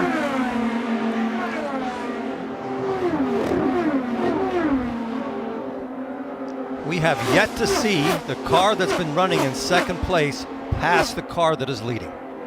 When Carpenter was ahead, Power did not pass him. When Carpenter is behind, he couldn't pass Power. Except on restarts. On restarts, but now we're past the restart. Whenever they get going and they're in a rhythm after 2 or 3 laps, the leader goes away from the second place. Although Rossi sure does look strong in the middle of the corners. Interesting, this week I was doing a bit of a poll asking drivers, do you think, unlike other years, a driver will start to be able to pull away and get away from the guy that's in second? Half the field said no way, and some of the other guys said, I think that's possible. So it's going to be interesting to see how much of a gap a guy like Will Power can stretch out here. You look back through that running order at the top of the screen. With all of the cautions and accidents that we've had, the different pit stop schedules that we had going during the long green flag run that have now kind of come back together because of the series of yellows, some people have really benefited and made the most out of it. First of all, by missing the wrecks, but like Graham Rahal, for example, another one, started 30th. He's running in 6th place right now from way back in the field. And that's by being very smart on the racetrack, working with the team that we talked about to make the car better, has struggled with an ill-handling car all week. But now that United Rentals machine with Graham aboard is doing a tremendous job and putting himself in contention. Nothing Rahal does in the race surprises me. He is like a tiger when he has to catch up. Another one that's had a similar race, started in the back, but they've worked the circumstances. J.R. Hildebrand in the 66. Hildebrand started the race back in 27th place. He's now running in 10th in that blue and orange and white car right there. So Hildebrand for the Dreyer Reinbold team, Indianapolis-based, running only the 500. They've worked it well, and there he is. He always seems to find himself in the top 10. Last year he was in the top 5 and then got a late penalty for a problem and had to do a pass-through penalty that dropped him back to 15th. Very smart race driver. You can almost say like he's an engineer in a way, because the way his mind works. He did tell me earlier in the week that it has been more difficult coming here, as a part-time driver, but also with a part-time team. So give them full credit to be where they are now on the grid. When will the last pit stops happen? Who will make the first move? And don't forget Scott Dixon back there running 2 seconds slower than the leaders every lap, saving fuel. Will Power pits out of the lead here at the 102nd running of the Indianapolis Motor Speedway Indy 500. A 6.6 second stop. He is back out, trying to get back into the lead of this race. Marco Andretti, Joseph Newgarden pitted the lap before. J.R. Hildebrand the lap before that. Here's Ryan Hunter-Reay ducking out of 4th position. Tony Kanaan following in. Jan?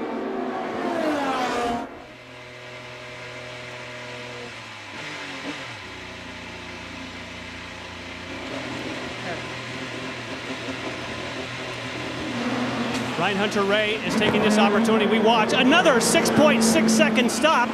He obviously has been very loose in traffic. They've had an opportunity to make an adjustment. Rick? Well, Tony Kanaan is working his way back up to the front of the pack. He's likely going to need one more yellow flag to pull it off. You see they made just a wing adjustment there. He's been able to move his way up on those restarts. He's a master at it. He'll probably need one more to pull this off. Yeah, get the yellow flag not for fuel, just for track position, and another chance at a restart to try and take advantage. Here's Ed Carpenter in from the race lead. Graham Rahal follows him down the pit lane. Doc? Ed Carpenter saved fuel so he can pit a couple laps later because he wants to burn fuel to be able in this last stint to run down Will Power and company. They talked about adding some front wing. 4 tires, gotta get it completely full of fuel. There's the front wing. Oh, down and away, Carpenter. And Graham Rahal follows Carpenter back onto the racetrack. So now Rossi is the race leader with Pagenaud, Munoz, Servia, Wickens, and some others on a different pit stop schedule. Here comes Rossi, Jan. And they're going to change these tires to the larger stagger. That means the car will turn more positively. The inside rear will be a little bit smaller. They're picking just the right set for the finisher. Oh, yeah! 6.5 seconds. Rob Edwards looks on. Alexander Rossi back to the races. So how all these cars blend back together after the pit stops all cycle out will be fascinating to see. Here's Pagenaud, the race leader. Coming in.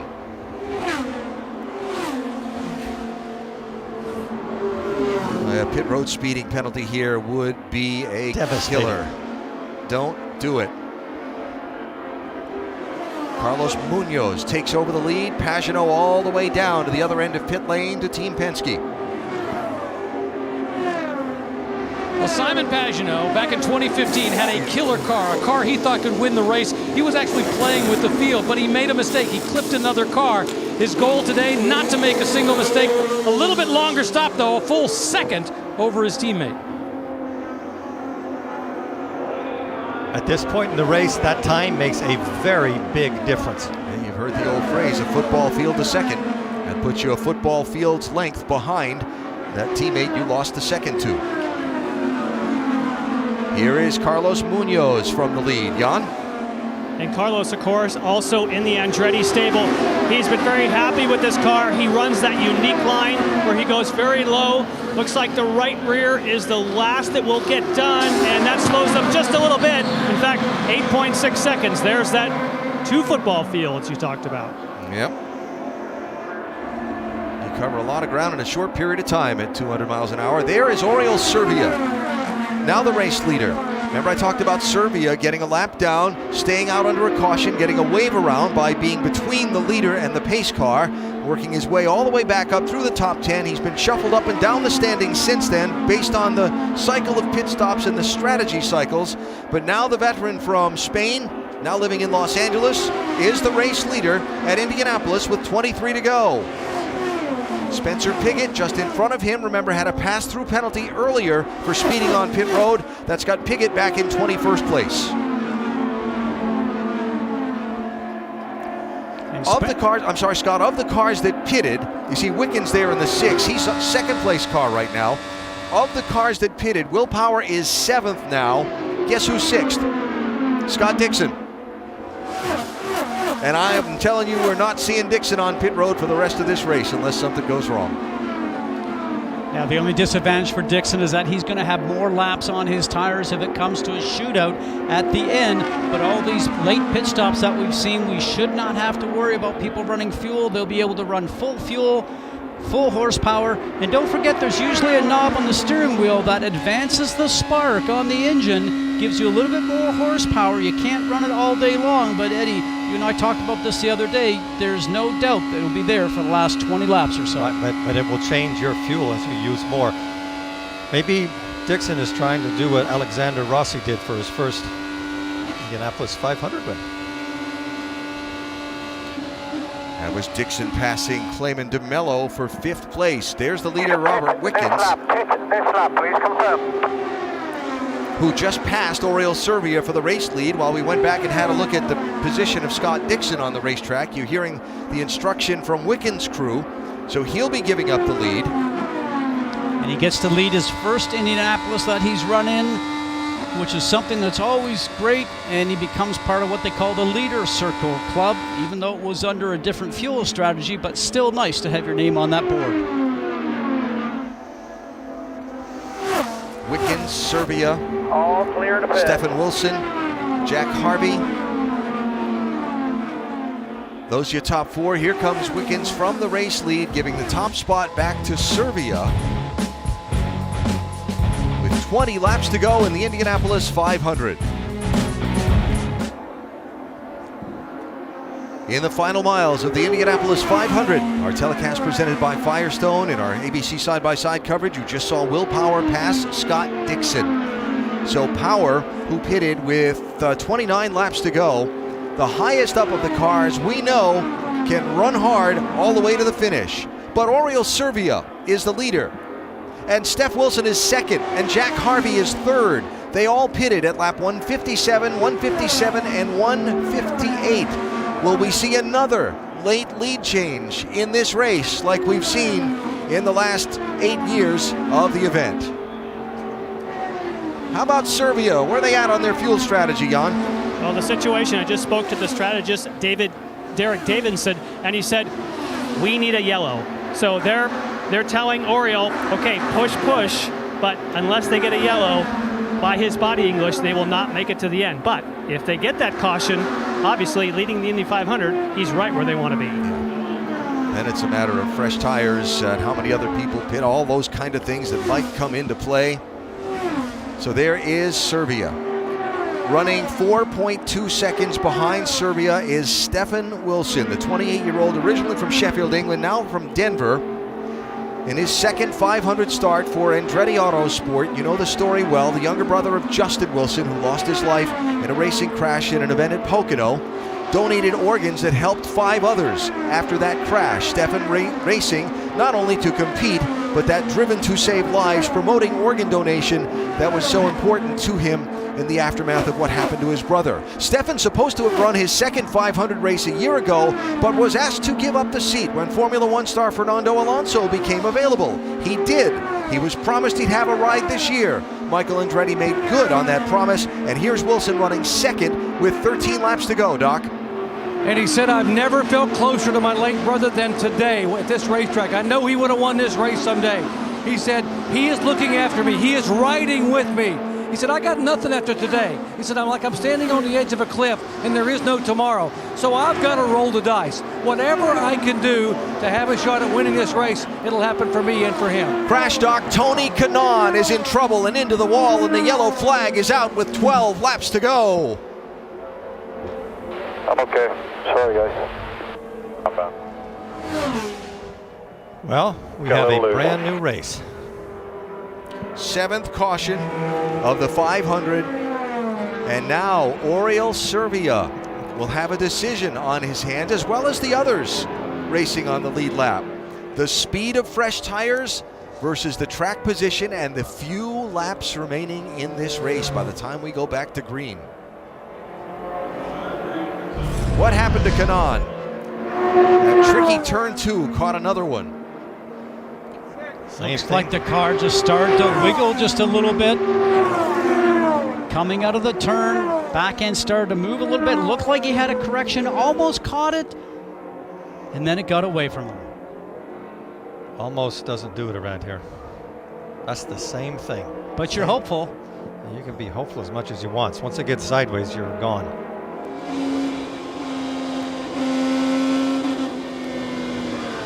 Oh, you heard him be aggressive on the accelerator. He was looking for a draft going down the stretch, down into turn 3, hoping to make up some positions, and it didn't work out. What a day Tony Kanaan has had. Remember, he was leading the race, contending for the win, one of the stronger cars in the field. Just after a set of pit stops, came up with a puncture in a tire, had to pit again, fell back, got a lap down, got the lap back, was charging back up to try and be in contention for the win. And now his race car is wrecked, and he's in the safety vehicle, headed for a checkup. But he had a great performance, didn't he? Boy, he was solid. So now 11 laps to go in this race. On the lead lap, there are 19 cars. That's a lot of traffic for Oriol Serbia to think about giving up track position to try and come back through on fresh tires. You're the leader. You can go as slow as you want.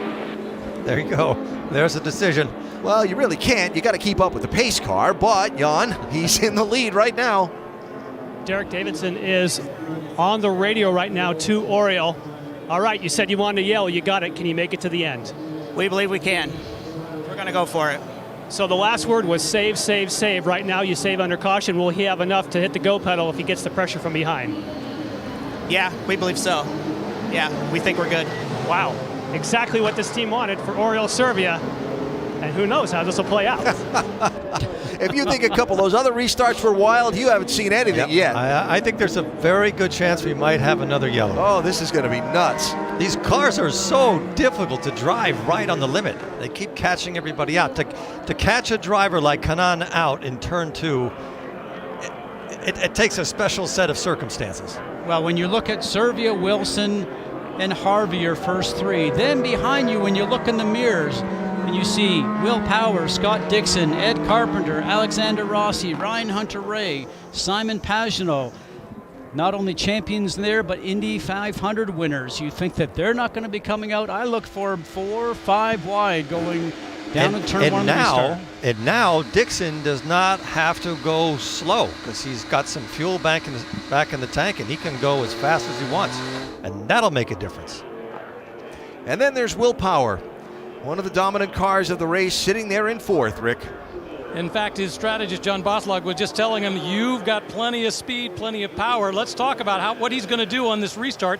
Can he get by these 3 guys? We think he can. He was running really quick, talking right now. I think we got something for him for sure. Hopefully they need to go green soon because the guys in front of us still need to save a little bit. But we were a couple mile an hour quicker.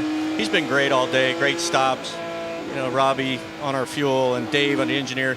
It's been a solid effort so far. It'd be a shame if we didn't get it because it's been a really good race for us. But that's Indy. So here's the question: inside, outside, which way do you pass in that restart? He kept talking. I don't know. It's going to be up to him. He's talking both. So we'll see. It's going to be exciting.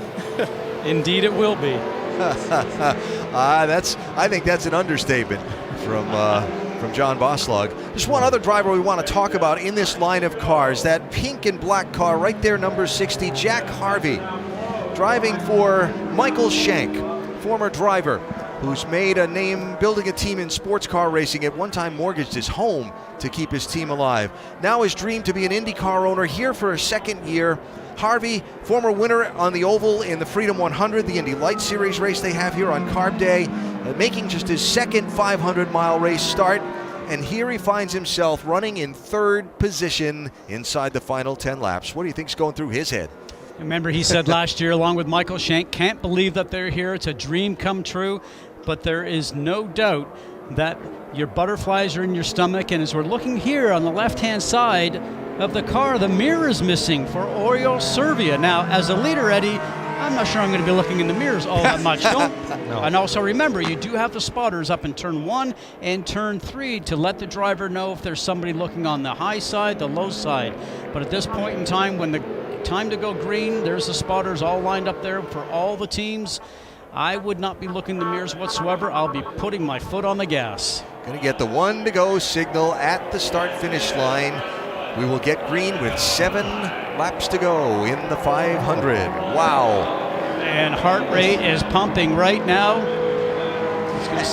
And we know, back to a point that Eddie made earlier today, Scott, and your thoughts on this, but as difficult once they get sorted out to pass as it's been, how aggressive everybody's going to be at the drop of the green flag. You don't even weigh the risk-reward ratio anymore. You just go for it. We heard John Boslaw talk about willpower, go high or go low. You are going to take any opening that's in front of you because he wants to dispatch a car a lap so then he can get out in front and take off from Scott Dixon. Remember, Scott Dixon, not as much fuel, but I think that also willpower's got a faster right car. Now, the driver who's leading, Servia, has to be, if he can, a little bit sneaky on how he takes off, because if you take off where they expect you to on the restart, you will get passed into 1. We saw that earlier in the race, so you've got to find a way to put just enough distance between you and the cars behind. But his problem is there's a lot of guys behind him that are thinking exactly the same thing. Well, the other side of that too is that where you are with willpower, those 3 guys up in front, not as much experience with the exception of Oriol Servia. If there's something happening in front of him, you have to get through that accident also. So coming to the green flag. How long will we race under green with all of that aggressiveness? Another factor in trying to get all you can as fast as you can. I would say the odds are off on making it through without any problems on the first restart. These 300,000 people have all just stood on their feet, coming to the green flag on a late restart to see who wins in Indianapolis. He didn't get enough. He did not get enough. Here comes Wilson, looking on Servia for the lead. Harvey to the inside, Power in the silver car. Wilson gets it. Power had to check up. How much will that cost him? I think Dixon's going to get around him.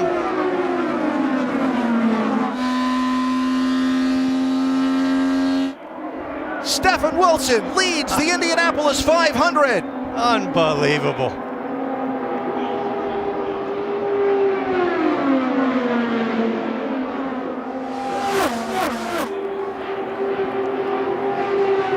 Power's going to have to start passing cars. There's not that many laps to go. Got to get around Servia quick here. Power looking in the draft. Breaks to the outside and he'll get to 3rd place. 6 laps to go.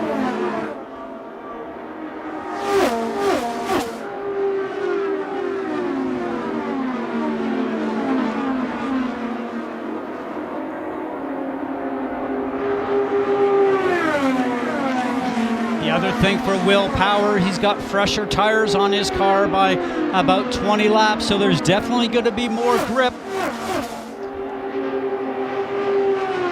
He's almost close enough to make a pass at the end of this lap, but not quite. Needs another 6 feet. Power tracking Harvey, gonna look, won't have it in this set of corners. Now it's all about timing. Sit back here for a little and then get on the gas. Watch the throttle. Ooh, he lost. He lost time in that lap.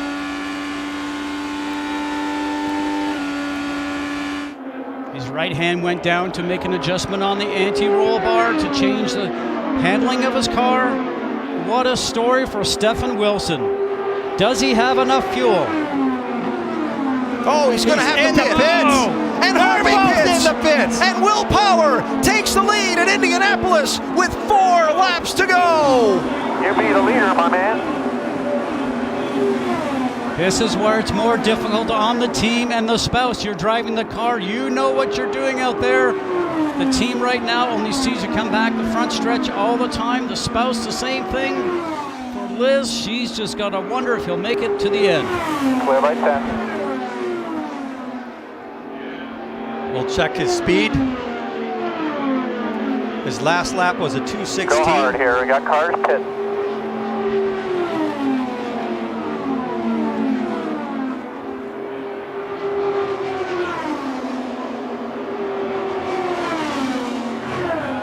Three laps to go. That lap was a 2:20.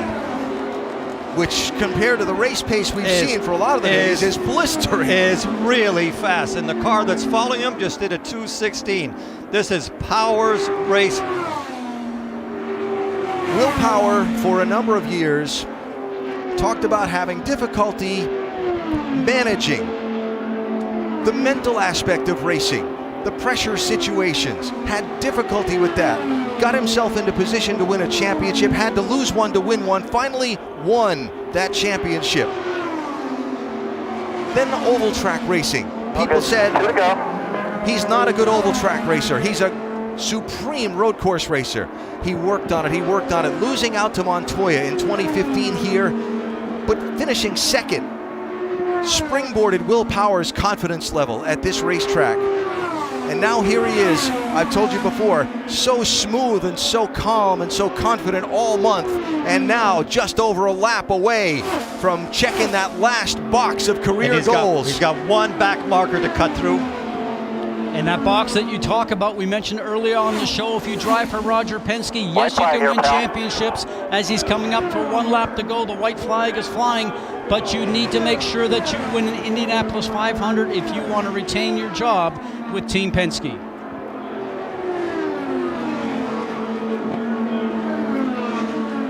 Clear by 40. The lap car is Charlie Kimball. You hear the radio call, clear by 40 car lengths, 2 corners to go. Fans on their feet waving and cheering.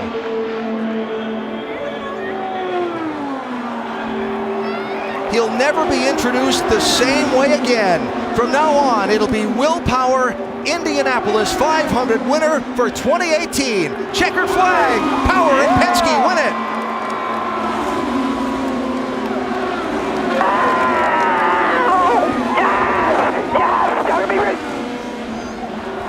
Unbelievable. Oh my God! Hell of a job there, big guy. Good job, number 12. Oh, great job, guys. Great, thank you. You're the hell of a man there. All day, you won it.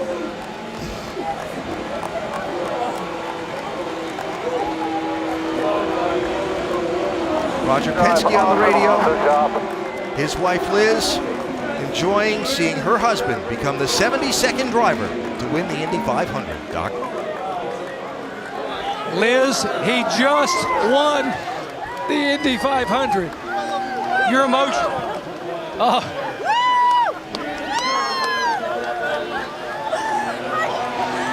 I can't even. What were you thinking that last lap? I knew he could do it. I had kind of a weird calm. Normally I'm really rested, but I knew we could. And the guys, the team, not without them. I mean, but that last lap, I'm thinking, okay, all right, I can breathe. I'm so proud of them, all of them. He told me at home in quiet moments, he shared with you how much he wanted this race. He wanted it so bad. So bad. He was so determined for this one. And he did it. He's been focused. Go celebrate. Thank you. How about that, Alan? Liz Power's husband is an Indy 500 winner. I think we saw earlier from Al Unser Jr. Said it's Indianapolis, you just don't know what it means. Well, that's a good illustration right there.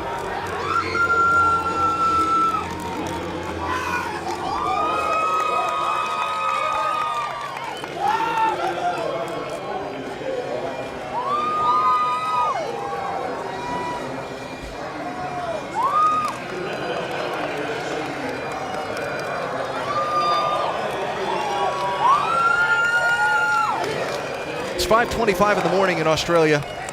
I bet you there's a lot of folks up and about, cheering and about to start a big old day-long celebration.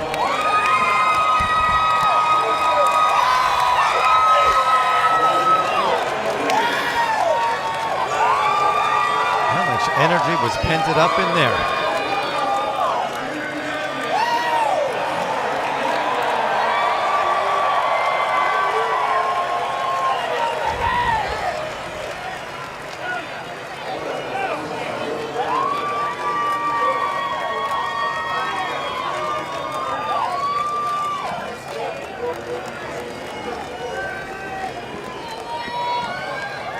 Years ago, that was you.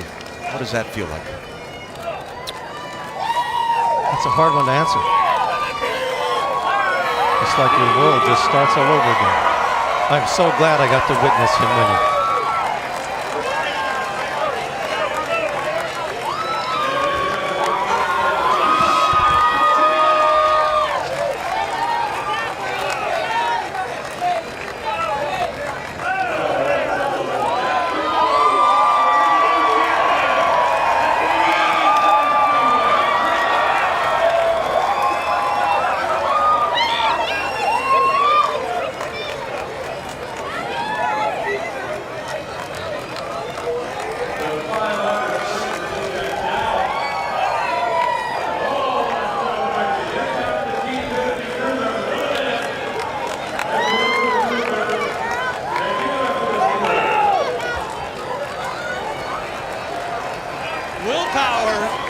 Such a long way from Toowoomba, Australia to Victory Lane. He gets a hug from Simon Pagenaud. Let's talk about what this means. What a long journey you've had to this place today. Man, I just can't believe it. I changed my attitude a lot after Barber. Very positive, had a great month. I just can't believe it. I got to thank Roger Penske, Verizon, and my parents for allowing me to get to this point. This is just, I can't describe it. I feel like collapsing. I want to cry. Oh my God. I couldn't stop screaming on the radio. I can't believe it. All right, so you're leading with just a handful of laps to go, and the yellow flag comes out. What's going through your mind? I'm just like, I have to get these guys. I don't know how much fuel they got, but this is a restart of my life. And then I go on and to pit, I'm like, man, I think I'm going to win this. I was screaming on with one to go, screaming like, man, I got this. Unbelievable. All right, you've had some low moments in your life, things that got away from you. We were so close. Does that make this so much sweeter for a guy who's, at your age, 37 years old, to win this Indy 500? I was wondering if I would ever win it, and thoughts went through my mind during the month, I guess. It's like, my career, I've had so many wins, so many poles, but everyone always talks about the 500, and I won it. I just couldn't imagine winning a race in front of a crowd like this. This many people, it's just amazing. What an event. I love it. Well, the Borg Warner Trophy's behind you. Your face is going to be on it. Congratulations, Will Power.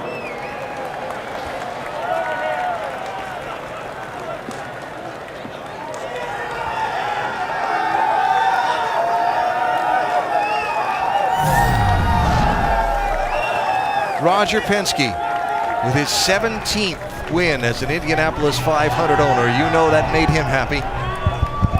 The team, they work so hard on these race cars. So hard. What a payoff. And the driver, the dream is reality. Will Power, you are an Indianapolis 500 winner. What a day, what a race, and still much more to come from the Brickyard.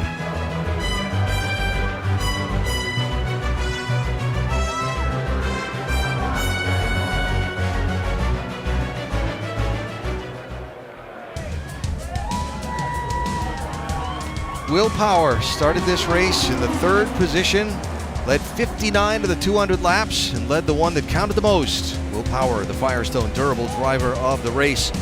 You have a feeling from some of the reactions that we've seen that this one might be celebrated for a little while.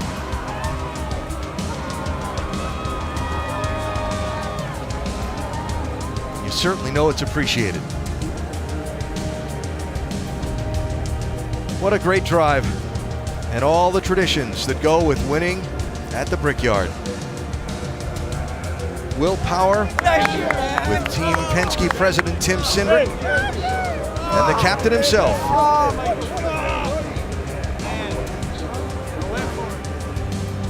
And so a look at the unofficial results of the Indianapolis 500. Will Power, your race winner. Ed Carpenter came up just short. Scott Dixon wound up third. A big sprinkling of Chevy and Honda Power cars through there, but when you look for Alexander Rossi, he was marching through the field. Would have been any different if you had just a few more laps. Marco Andretti, another brilliant drive by him, but never gets. But what I was really impressed with was Stephen Wilson. He came within very few laps to finish in the top 3. And the drivers who had difficulty in the race, number of drivers with crashes, including Canan, Castroneves, Bourdais, and Danica Patrick's final race wound up in the wall off of turn number 2. Final 3 finishers. Ed Carpenter with his best finish in the 500, but it's not the spot he wanted, Jan. And Ed Carpenter with the day. Normally, second place in any other race is almost like a victory, but you tasted this one. You were so strong in the beginning. What happened later on? I'm not totally sure. I mean, we lost the lead in one of the pit sequences, so I'll have to look at the data and see if I had a bad in lap. Thought the guys' stops were great the whole time. There was one of that laps I kind of caught a weird string of traffic, and that's all it takes. Track position was so critical.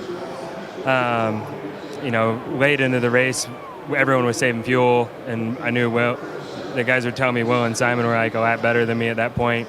And the first restart we had when I was behind him, I had a good run, and I think I could have passed him.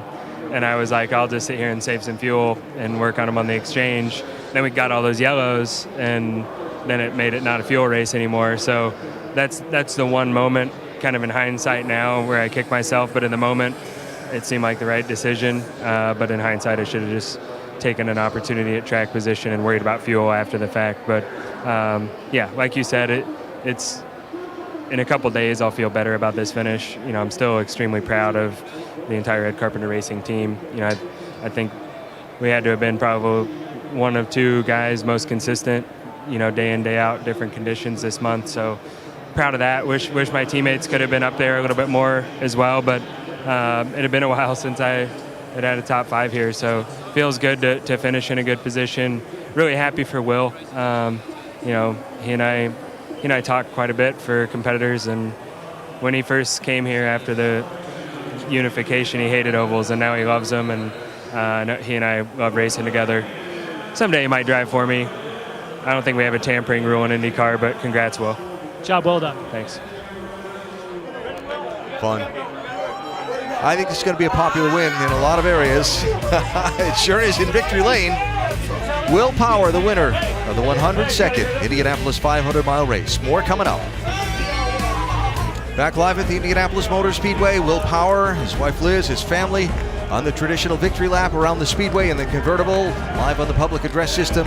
So all the fans around this massive speedway can see the winner and no doubt see the joy on his face as Will Power has scored his first win in this great race. Wow, what a day. Where to start summing it up? What are your final thoughts on the 102nd 500?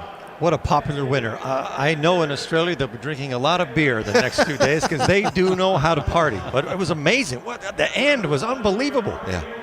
It was just something else. And the cars were so difficult to drive. I think they brought the cars back to where they need to be. And if you're going to go fast, you're going to have to take risks. And those risks sometimes pay off and sometimes they don't. When you think about Will Power, he arrived at Team Penske at Long Beach in 2009 as a substitute for Helio Castroneves, who could not make the event. Roger Penske saw the talent in the young driver and decided he had to keep him some way, somehow. He ended up being on the team very shortly there full time, and look what he's now accomplished. Remember I said earlier in the show, keep your job at Team Penske. Sooner or later you need to win an Indianapolis 500. I think Will Power can rest assured he picked him.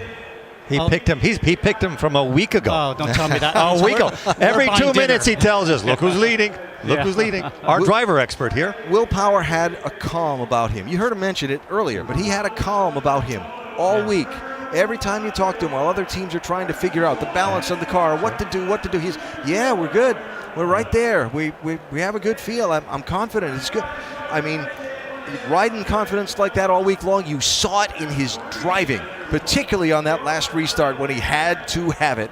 And now look at him taking the trip around the speedway as the winner of the Indianapolis 500. Well, he's always been very fast, but as you mentioned during the telecast, Alan, he's now very focused and he does not make mistakes. For a driver, I think that the talent that he has, so many race wins, so many poles, there's going to be more championships and maybe more Indy 500s ahead of him. My favorite shot is when he was in the winner's circle and they focused on his eyes. Yeah. He looked like a crazed animal. He was just so full of energy, like I couldn't believe it. Well, it's terrific. Awesome. It was great to see. Well, just like it always seems to do, another 500 in the books that doesn't let us down and sends us away talking about what a great day that it was. And so Will Power celebrates winning his first Indianapolis 500 victory. And one constant in ABC's coverage of the race over these past 54 years has been, it's not about us, it's about the people in the race. And so we leave you with a very simple thank you for watching and a celebration of all the traditions that are the Indianapolis 500 and all the joy that comes with winning the greatest spectacle in racing. That was done today by Will Power and Team Penske.